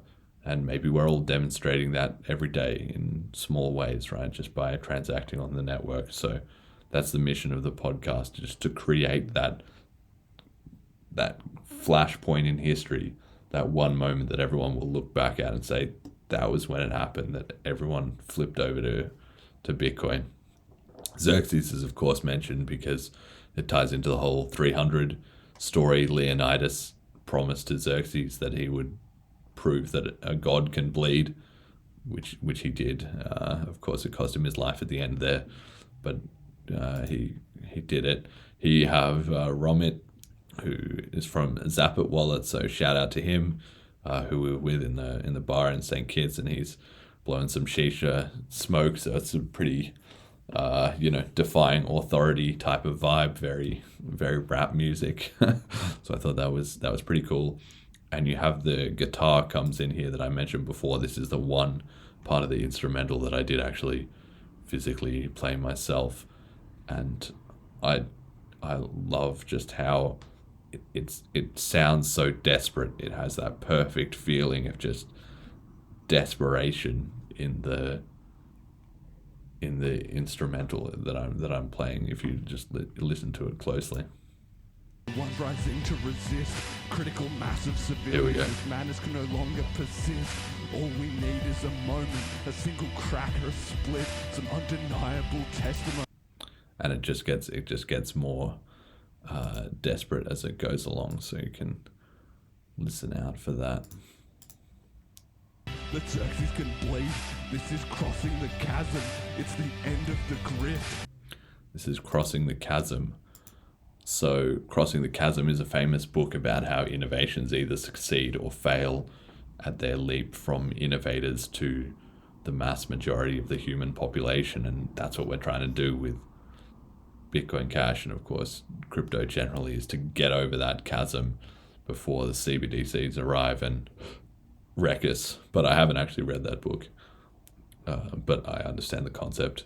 Crossing the Chasm, nice bit of alliteration there. It's the end of the grift, which is, of course, the fiat currency regime that has destroyed the world's prosperity for more than the last century. Freedom hangs in the balance, and our choice is the difference. All right, freedom hangs in the balance, and our choice is the difference. So that's what's at stake. It's freedom for all humanity. If we fuck it up, the CBDCs will arrive. We'll get put in a dystopian Orwellian nightmare, and there won't be any way out of that in the short term. Maybe not for generations, centuries, potentially ever. Maybe we'll just be CBDCs, and then we'll all get nuked at some point, and that'll be the end of that. Probably unlikely to have the economic growth and innovation to get multiplanetary with that kind of authoritarian stranglehold on the population. So that's kind of what we're up against. Our choice is the difference, but it says like our choice is the difference. So it could either be and our choice is the difference, or and our choices the difference, which both make grammatic sense. So I think that's kind of cool. And in the video clip, you have me on the beach there with the Gadsden flag, which is, of course, the classic ANCAP type of imagery. And our choice is the difference. And if you don't like it, I don't give a fuck what you think. All right, you can hear the guitar getting a bit more desperate there in the background. If you don't like it, I don't give a fuck what you think. So obviously I don't mind swearing in my music. I do it all the time. But in this song, there's only one swear word, and it's here to really highlight how the stakes are going up. Right. So it's really here for emphasis. If you don't like it, I don't care. That's comes back to my friends who didn't get it right. We've just got to plow all the people who are the doubters and the haters. Just got to make it happen anyway. This one is for the future, for the parents of kids. All right, so this one is for the future of the parents of kids. So here you have Hiro Nakamura from the TV show Heroes, talking to Peter Petrelli. So here's a bit of their scene. Hiro, his power is that he can freeze time. So he freezes time and he comes back from the future to talk to Peter and give him a message. To come. Peter Petrelli. What? Are you doing this? You look different without the scar. I don't know you. Not yet. My name is Hiro Nakamura. I'm from the future, and I have a message for you. I don't have much time. I'm risking a rift just by coming here. The girl, you have to save her. What girl? The cheerleader. It's the only way to prevent it. Prevent what? Everything. Listen to me. She must live. The painter, Isaac, go to him. He will know. When I call you, you must tell me where we meet. You told me many times how lost you felt before it all started. This is what you've been waiting for. Be the one we need. Wait! Save the cheerleader, save the world. Wait, Hiro! I don't understand! Hiro! Where are you? I don't understand! Peter, are you alright? So there you have it. You have, just as well, yeah. Cheerleader.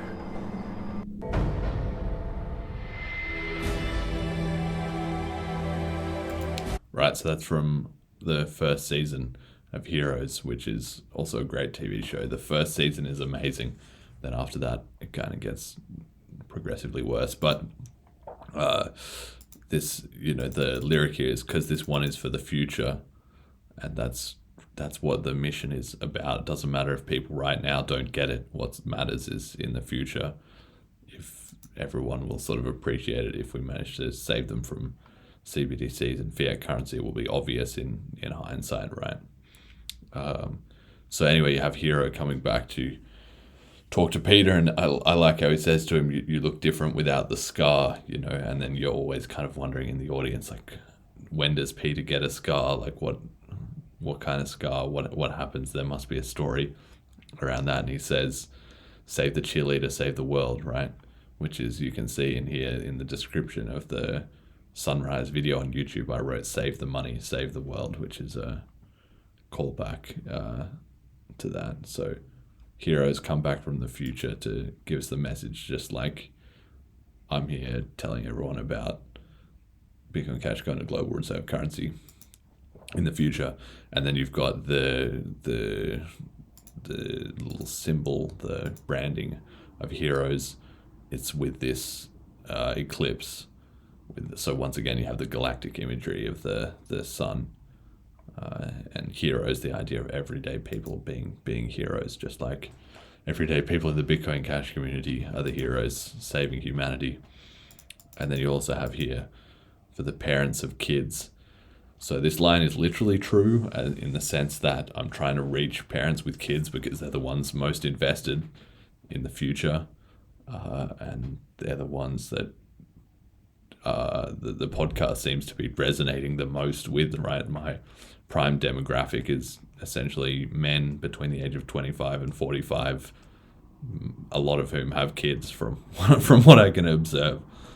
So that's who I'm trying to reach, the parents of kids. But it's also a pun because a kid is the offspring of a goat, right? A baby goat is a kid. So I'm saying that the parents are goats, like the GOATS, the greatest of all times. So I'm acknowledging the importance of parenthood there. Is it Plata or Plumo? Is it pistols or pistons? Okay, is it Plata or Plumo? So this is the choice, silver or lead, that Pablo Escobar offered to the Colombians, which is depicted in Narcos, right? But he did this for real, I'm pretty sure, at some point. Plata or Plumo. So it's Spanish, yeah, for silver or lead. So they can either have silver, like economics, a bribe, or they can have lead, which is a bullet or violence. So this is kind of like Bitcoin was obviously historically used for peaceful rather than violent drug markets, right? But he offered them this choice, Plata or Plumo, with the alliterations. And then I adapted this into English, right? So I said, is it pistols or pistons? So I've preserved that same structure. I've even preserved the alliteration of the letter P. And then here we have Plata and Plumo, and I've reversed it. I've got pistols or pistons. So instead of it being silver or lead, like I've got pistols or pistons. So pistols is like Plumo is like lead, and Plata is like pistons, right? You can make pistons are often made out of a silvery metal. So that's like, it's like a bilingual wordplay here, right? In fact, it's even better, I think, because in my version, pistols and pistons, they only differ by one letter. So you can't get much better than that. I'm offering the same choice, right? Pistols, is it going to be violence, or is it going to be pistons, machinery, like Bitcoin miners, peaceful machinery or violence, Plata or Plumo, pistols or pistons. And then, of course, the association with silvery metals calls back to mithril and mithril titanium that we talked about earlier. The jackals will judge you, and so will your children. I've explained. All right, so the jackals will judge you. So once again, you have the alliteration with the J's, but the jackals, that's a reference to Anubis, who was the jackal-headed judge of the underworld in Egyptian mythology. So once we're dead, if we choose Plumo or pistons, if we choose Plumo or pistols, then we're going to get judged for our choice in the afterlife. Of course, it also ties together with hangs in the balance, right? Because Anubis weighed people's hearts against a feather, if I'm getting my mythology right. Of course, the Egyptians also worshipped the sun. They were sun worshipping, so that ties into the whole sunrise and the whole theme of the sun yet again. And here in the video clip, you have Nasus, who is one of the champions you can play in League of Legends. So yet again, video games coming into it, and Nasus is the jackal-headed Egyptian god, right? He's based on that mythology of Anubis.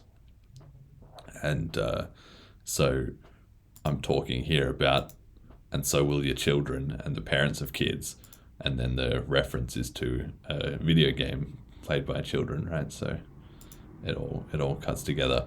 A second mention of children to reinforce that this is what it's all about, and how they'll look back at the choices their parents made once the Bitcoin revolution either succeeds or fails. In verse, that's an immortal technique. Okay, so we've got another clip here from Troy of Achilles killing Boagrius. I've explained it in verse. Another meta lampshade, right? I'm directly referencing what I'm doing in the song itself. It's not supposed to be a reference to Bitcoin.com's verse token, but that does fit, so you can take it that way if you want. That's an immortal technique.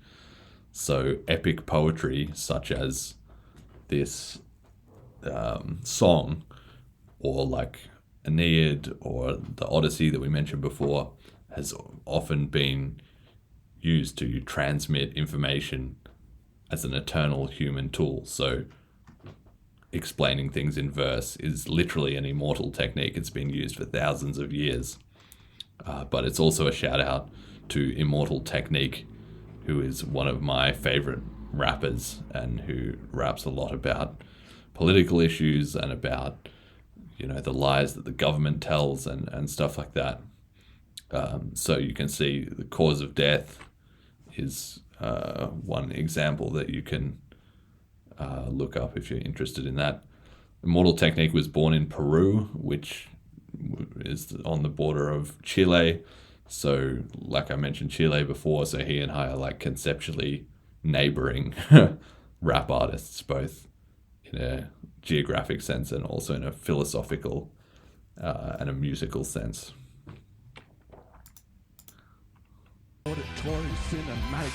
Okay, so you've got the guitars getting increasingly desperate here.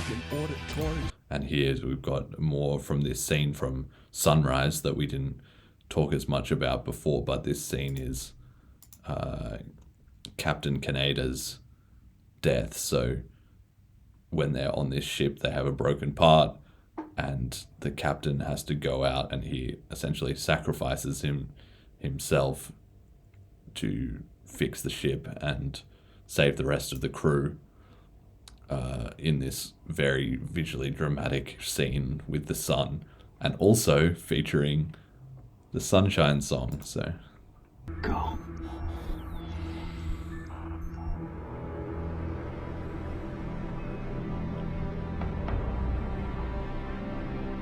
Captain, return to airlock. You copy? Captain, return to airlock. You copy? Copy, Captain. Hurry. 91% of shield in full sunlight.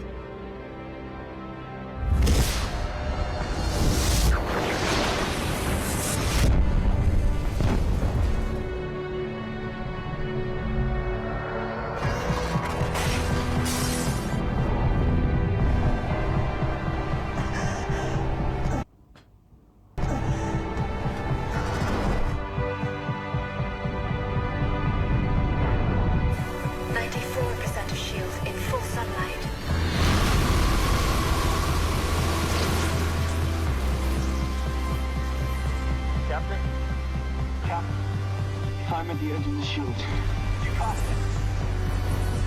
You must sleep now. Captain! 97% of shield in full sunlight. power of closing the shield is secure. You have to move now. Captain is right on. Tornado's not gonna make it. You have to move. You have to move now. It's too far. You have to move. Why isn't he moving? What can you see? No. Tell him to move. Tornado, what can you see? Don't stop me.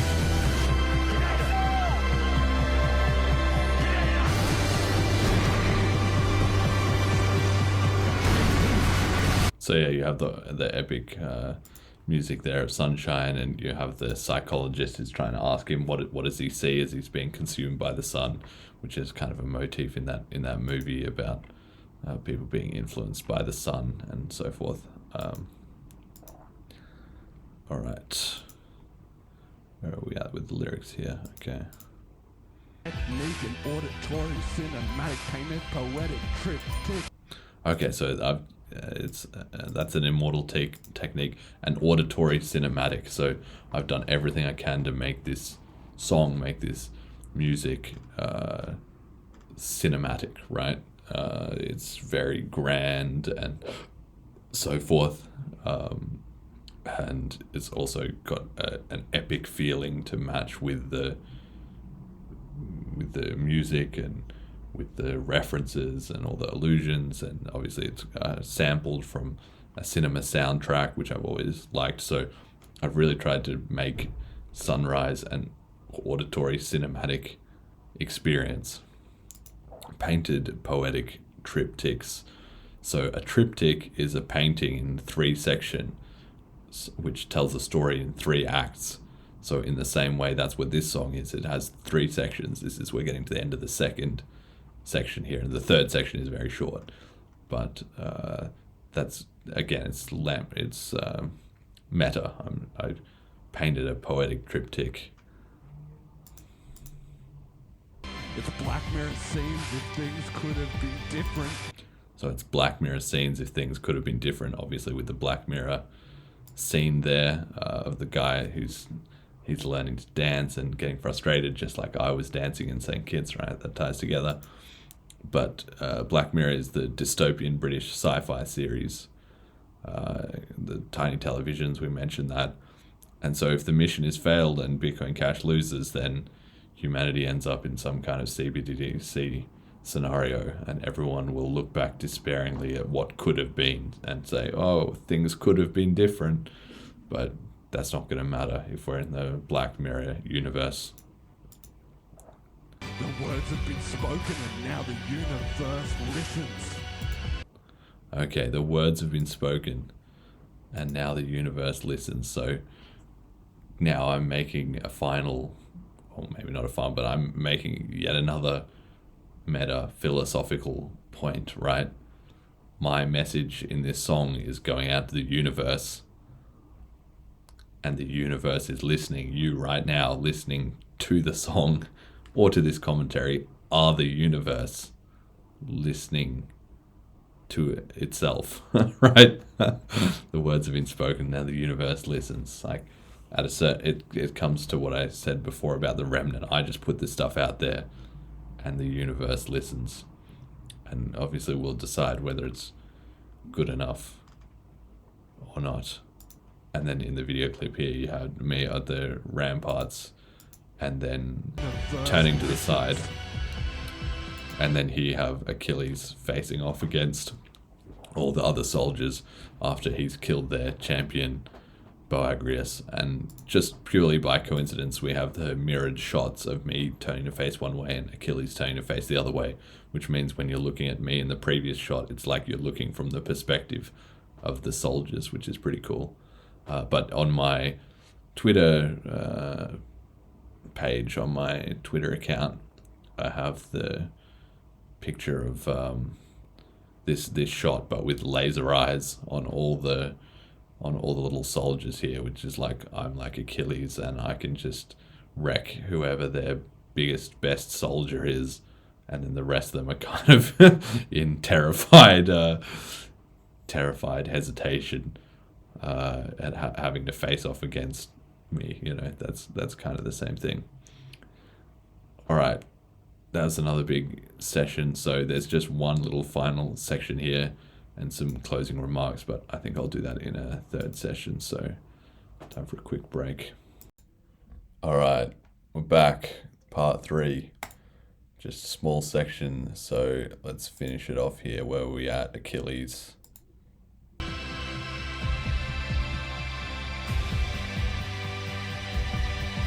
Kaneda. About to die. Hiro Nakamura going back to the future. So we've got a bit of a transition here. We're coming from the end of the sort of current section. So we did the past, right? We did all the backstory, how I started and how I got inspired and fired up by Goggins to take over the world with Bitcoin Cash. And then we did sort of the trials and tribulations, what resources and what things do I have at my disposal and so forth. And now we're coming to the concluding section, which is kind of a bit more about the future. So we've done the past, the present, we're coming to the future, and here's Hiro going back to the future. I'm here with a message resonating like Ziz. Okay, all right. So first up, we got the change in the music. So this is the final section, and I always felt like it sounds really sort of angelic and heavenly, which I think matches the vibe of the final piece of the puzzle. So there's a bit of a going towards Bitcoin Cash heaven, like a peaceful humanity that had all been united by the global reserve currency. There's kind of a bit of a feeling with that. We mentioned before that it's a triptych, right? It should be a story in 3 parts. So again, it just ties into that. We did part 1, part 2, so now we're on to part 3. And we've got to have a bit of a concluding statement, right? So we started out with "Let me tell you a story," and then we've been through all that. So now it kind of is, I'm here with a message.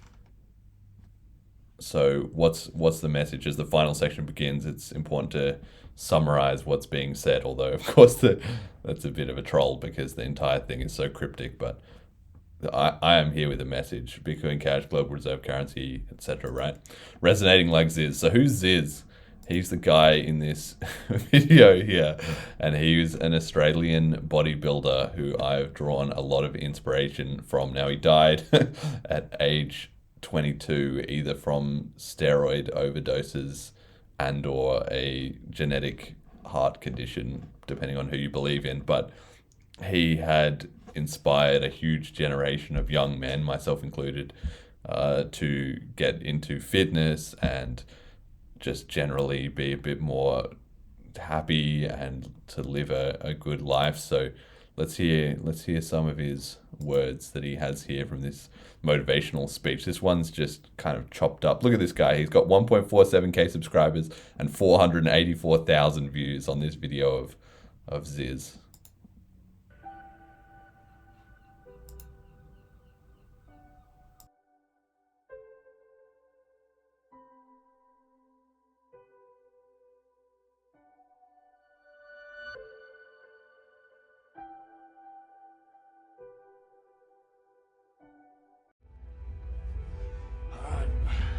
Time to talk one-on-one with everyone here. Listen carefully, brothers. This is the revolution. Everybody asking, what the fuck is this about? What the fuck is up with those videos, cunt? You're fucking up yourself, cunt. It's a fucking act. There is no Ziz. You mind, bro? I'll give you more reason to mind now, bro. It's fucking Ziz, bro. Everyone has a little bit of Ziz in them. Every fucking cunt out there, you're a fucking sick cunt if you want to be, bro. Stop being a fucking sad cunt, alright? Go out, get bitches, but be a fucking sick cunt like Ziz, bro. That's what we fucking do, cunt. That's what we do in this shit, bro. You wanna be a fucking little sad cunt? Fuck that shit, bro. Every little fucking hater's gonna hate, bro. You'll never be like Ziz, bro. Cause I'm a fucking sick cunt, mate. And I'm a fucking sick cunt, mate.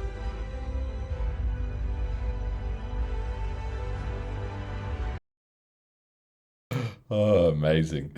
So yeah, there you have some wise words from Ziz, who's obviously preaching a similar message in terms of self-accountability, self-responsibility, not taking no for an answer. Obviously, he's a great entertainer as well too. But his backstory is that he was, I don't know, he was something like 16 or something, and he was this skinny kid that played Warcraft in his mum's basement or whatever.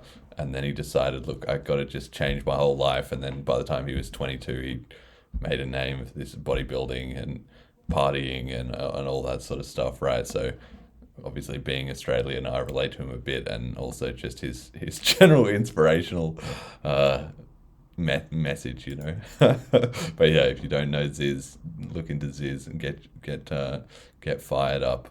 A true legend, RIP.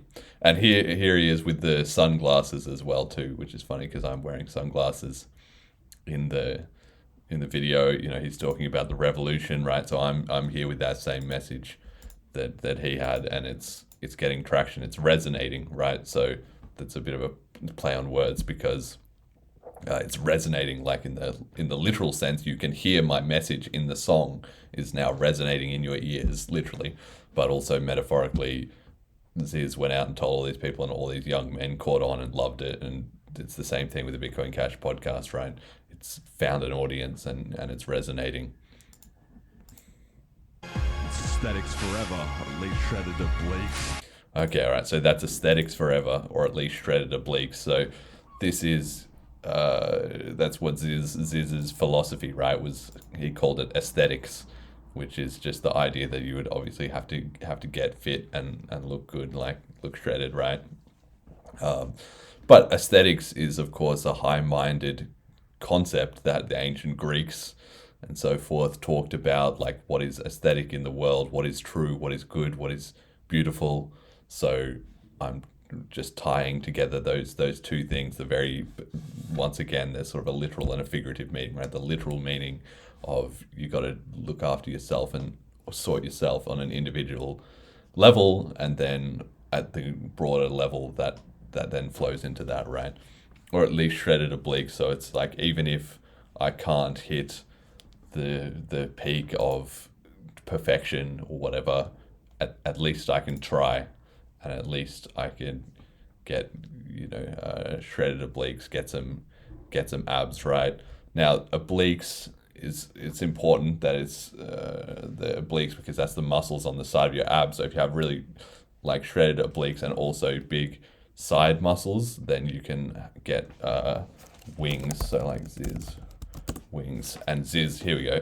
Ziz was often sort of depicted, especially after his death, in this like angelic version of him with the wings. But you can see here the obliques on the side, right? And literally, so he almost literally had wings, which ties into, like I said, the whole angelic aspect to the ending of the song. Get ripped or die Myron. That was another one of his attitudes. So that's the same all or nothing attitude that I said, we're taking over completely or I'm going to die trying, in changing the game, right? It's echoes of Ziz. And then in the video clip, we've got it's aesthetics forever, at least shredded. We've got Hit Girl making a break for it, where she comes in and wrecks all the final few bad guys to save Kick-Ass and Big Daddy.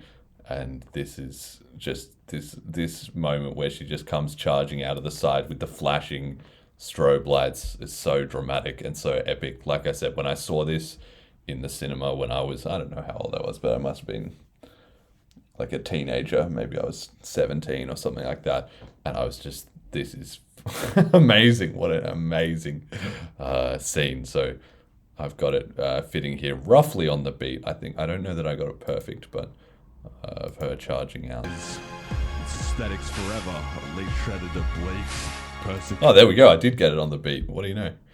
Okay, then we have Persecuted on Faith.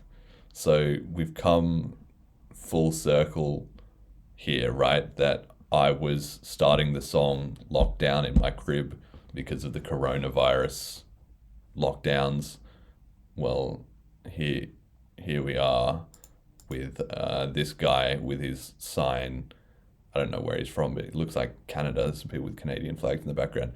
And he's got "Kill the Anti-Vax" on his cardboard poster, right? This is literal witch hunting. That even though in history and in hindsight, this is going to be seen as just absolutely unbelievable that this ever transpired, but that was the case. Some people are so propagandized and so stirred up in this mob rage that the unclean, evil, unvaccinated had to be destroyed, and that they were the source of all your problems, which is, of course, it was complete nonsense at the time. It's still complete nonsense now, but the excuse for it all was science, right? It's the science says that's, of course, that was all complete lies. The science was settled until it wasn't, which, of course, yet again, all just fake media propaganda, right? But this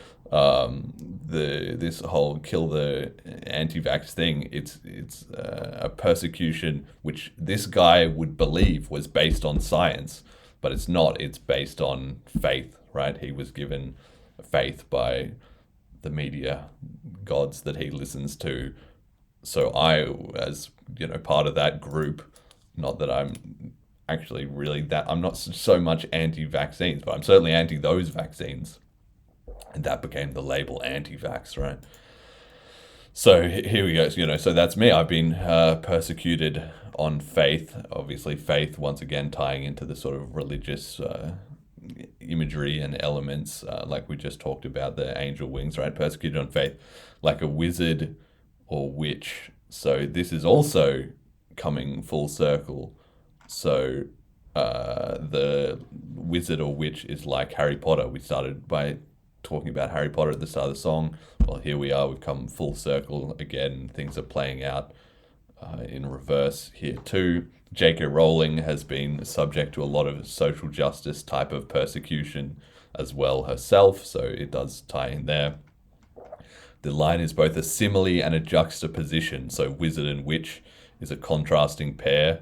So wizards, people actually tend to like wizards, and witch tends to be kind of a bit of a accusation hanging over from the Middle Ages for some reason. I'm not exactly sure of that. So the original meaning of this is a reference to medieval witch burning, outcasts that were lynched on a no-win outcome by superstitious mobs. This was the exact same phenomenon experienced by the unvaccinated in the coronavirus pandemic, that were treated as unclean, horrible people and gaslit to supposedly trust the science by righteous mobs that were acting on zealotry and hysteria rather than accurate scientific information. So yeah, it's just that was how it felt being unvaccinated at that time. I'm sure a lot of my listeners can relate to that. The fire, which they used typically in those witch burning trials, right? It was like put them in the fire, and if they burnt, then they weren't a witch, but they had already been burnt and they were dead. And then if they survived it somehow, then, or I think they did the same with drowning, if they survived it, then that was proof that they were a witch, and then you could hang them anyway, right? So it's like absolutely no win. It was the same as the unvaccinated. If you don't have symptoms, that's one of the symptoms. If you don't have symptoms, you could still spread it, or you're still a contagious agent or whatever.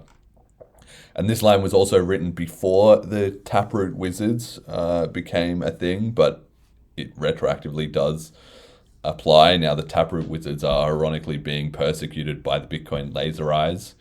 And of course, the Taproot Wizards draw their name from the original Bitcoin wizard on our Bitcoin. So that's metaphorical for a time before the block size war started and all Bitcoiners were united in creativity.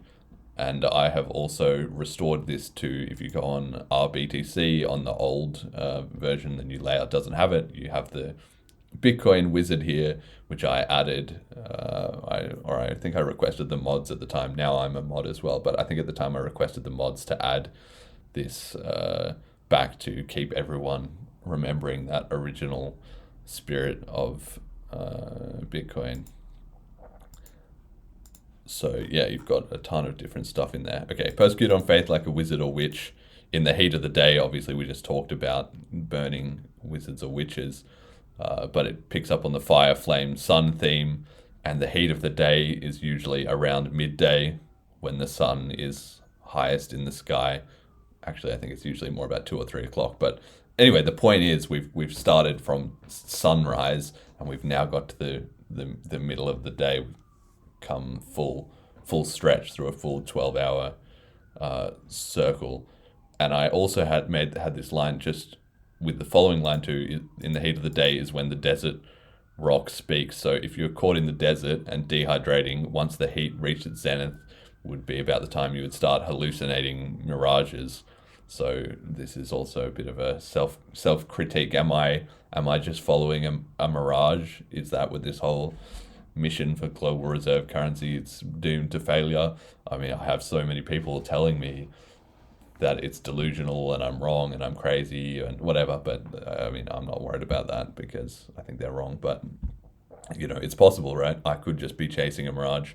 The desert is rocky because it's an Australian desert. So in Australia, you know, when you hear the word desert, people think of like sand everywhere, but the Australian deserts typically don't have all that much sand. They're actually filled with red rock. So this is a bit of a shout out to my homeland, which also, and ironically, I was not able to return to during the pandemic for being persecuted for being unvaccinated, right?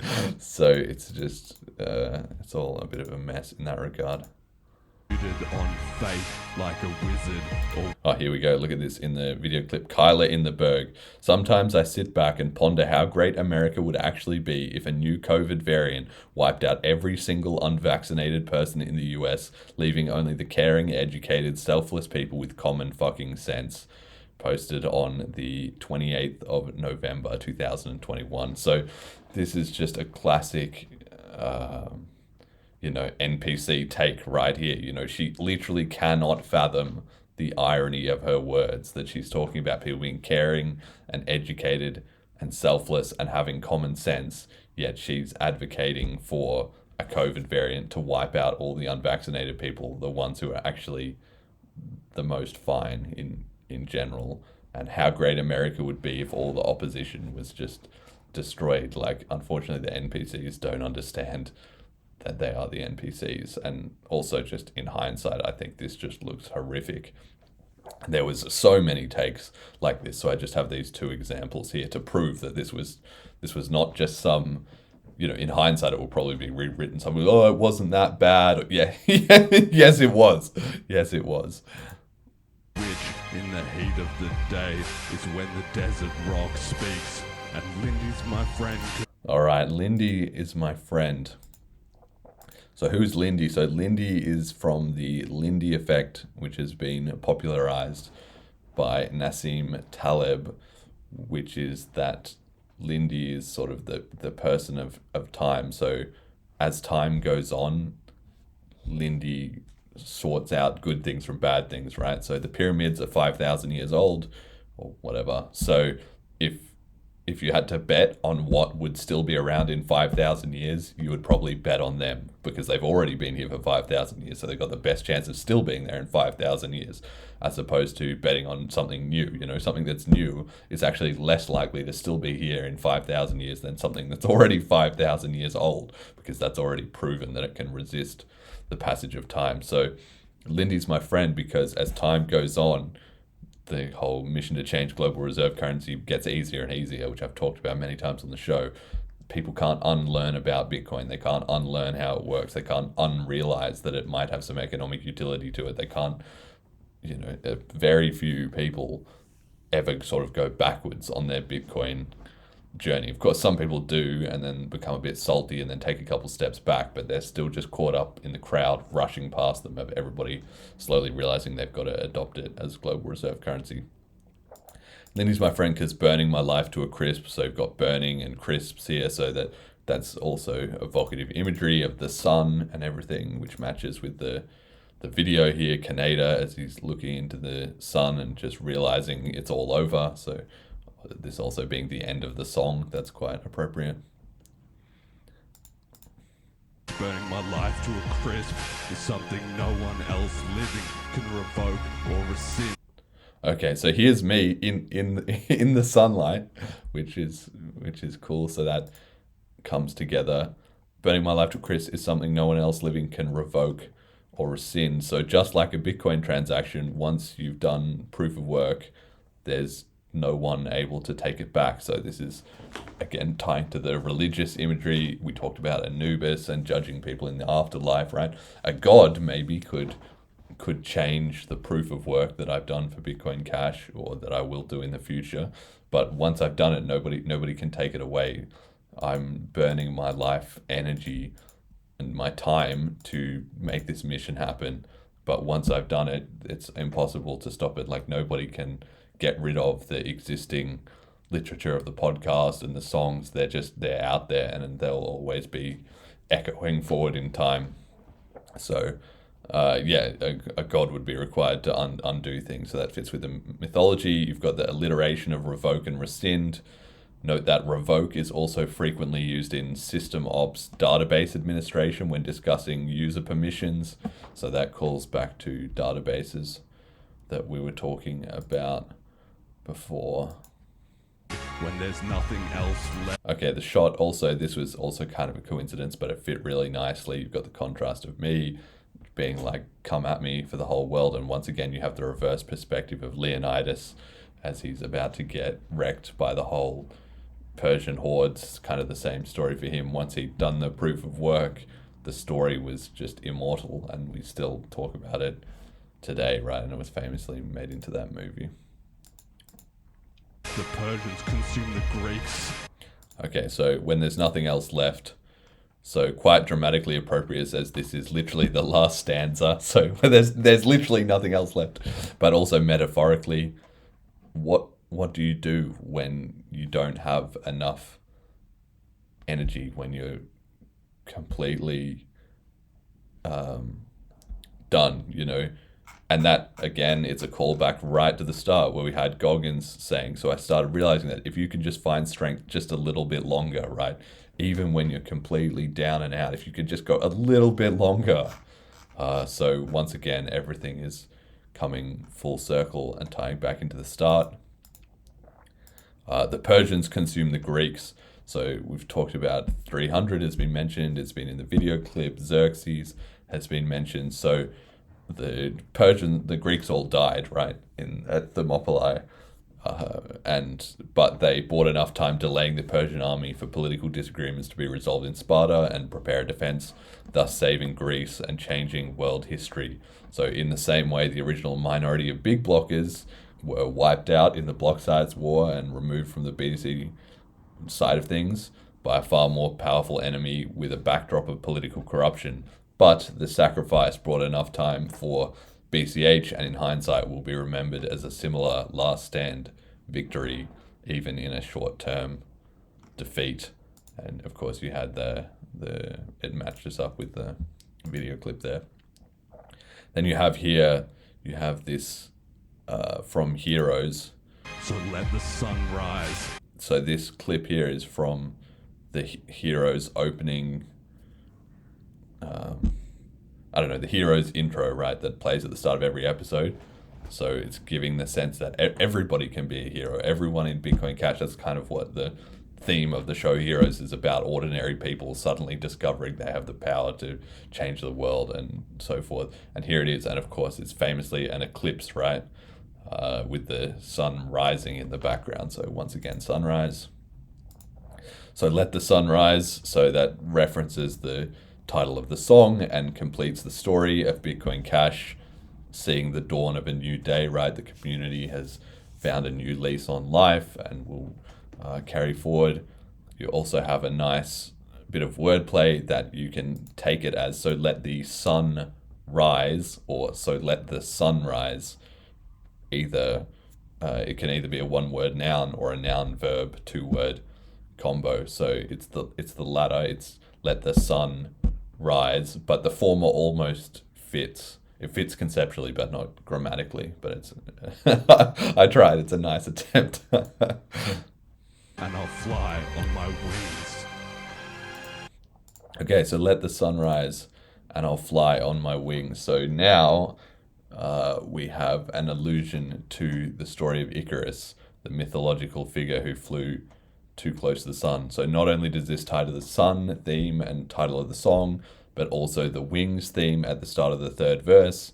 And like I said in the original movie, Sunshine, I believe their ship was called the Icarus, so it ties in as well too. Gives a bit of a sense of martyrdom, that if I die on making BCH the global reserve currency, then that makes me Icarus that flew too close to the sun. I don't know if the government gets me in the future or something like that.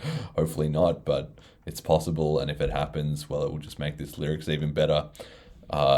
Wings as the final word of the third verse fits exactly with win. So you've got here, and I'll fly on my wings to finish the third verse. And then you've got I'll never let them win at the end of the first verse. So it ties together in sort of wordplay there as well too. Someone who has wings is an angel.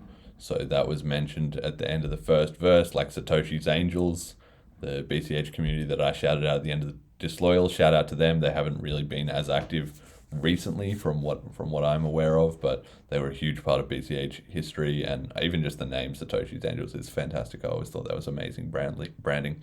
Finally, when Bitcoin Cash split from BTC, one of the earlier popular adaptations of the logo was the cash bill. Let's see if we can find to show Bitcoin Cash bill, which had the wings.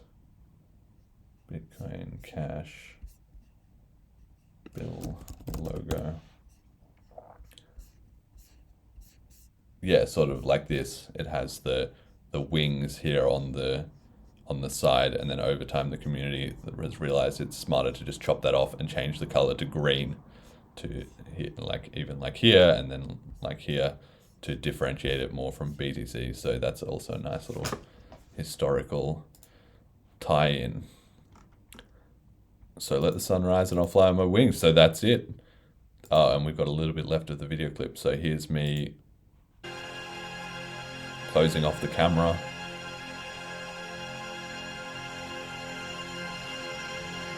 Hit Girl wrecks the last of the goons, the mafia goons. So this is me. I've done this rap. I've done Sunrise. All opposition has been destroyed and it's over. Again, we talked about the universe listening. It's possible that would just echo forward in time with all the people who heard this and got inspired by it and made BCH the global reserve currency. And then boom, she points at the camera, which is pretty sick. And then we just finish here on this nice graphic. So this video was released to time with the May 2023 upgrade to cash tokens. And somebody had made, I think it might have been B-Chad from Bitcoin Cash TV, shout out to him, but maybe somebody else or somebody from his channel, I don't know, made this variation of the Bitcoin wizard, which was a cash tokens wizard wearing green and saying, join us. So I'm just finishing this entire arc with saying, yeah, look, Bitcoin Cash is right there, come be involved. The description says, save the money, save the world. Like I said, that's a reference to Hiro Nakamura, who's he tells Peter to save the cheerleader, save the world. Look, let's give this video a like. 63 likes, 764 views.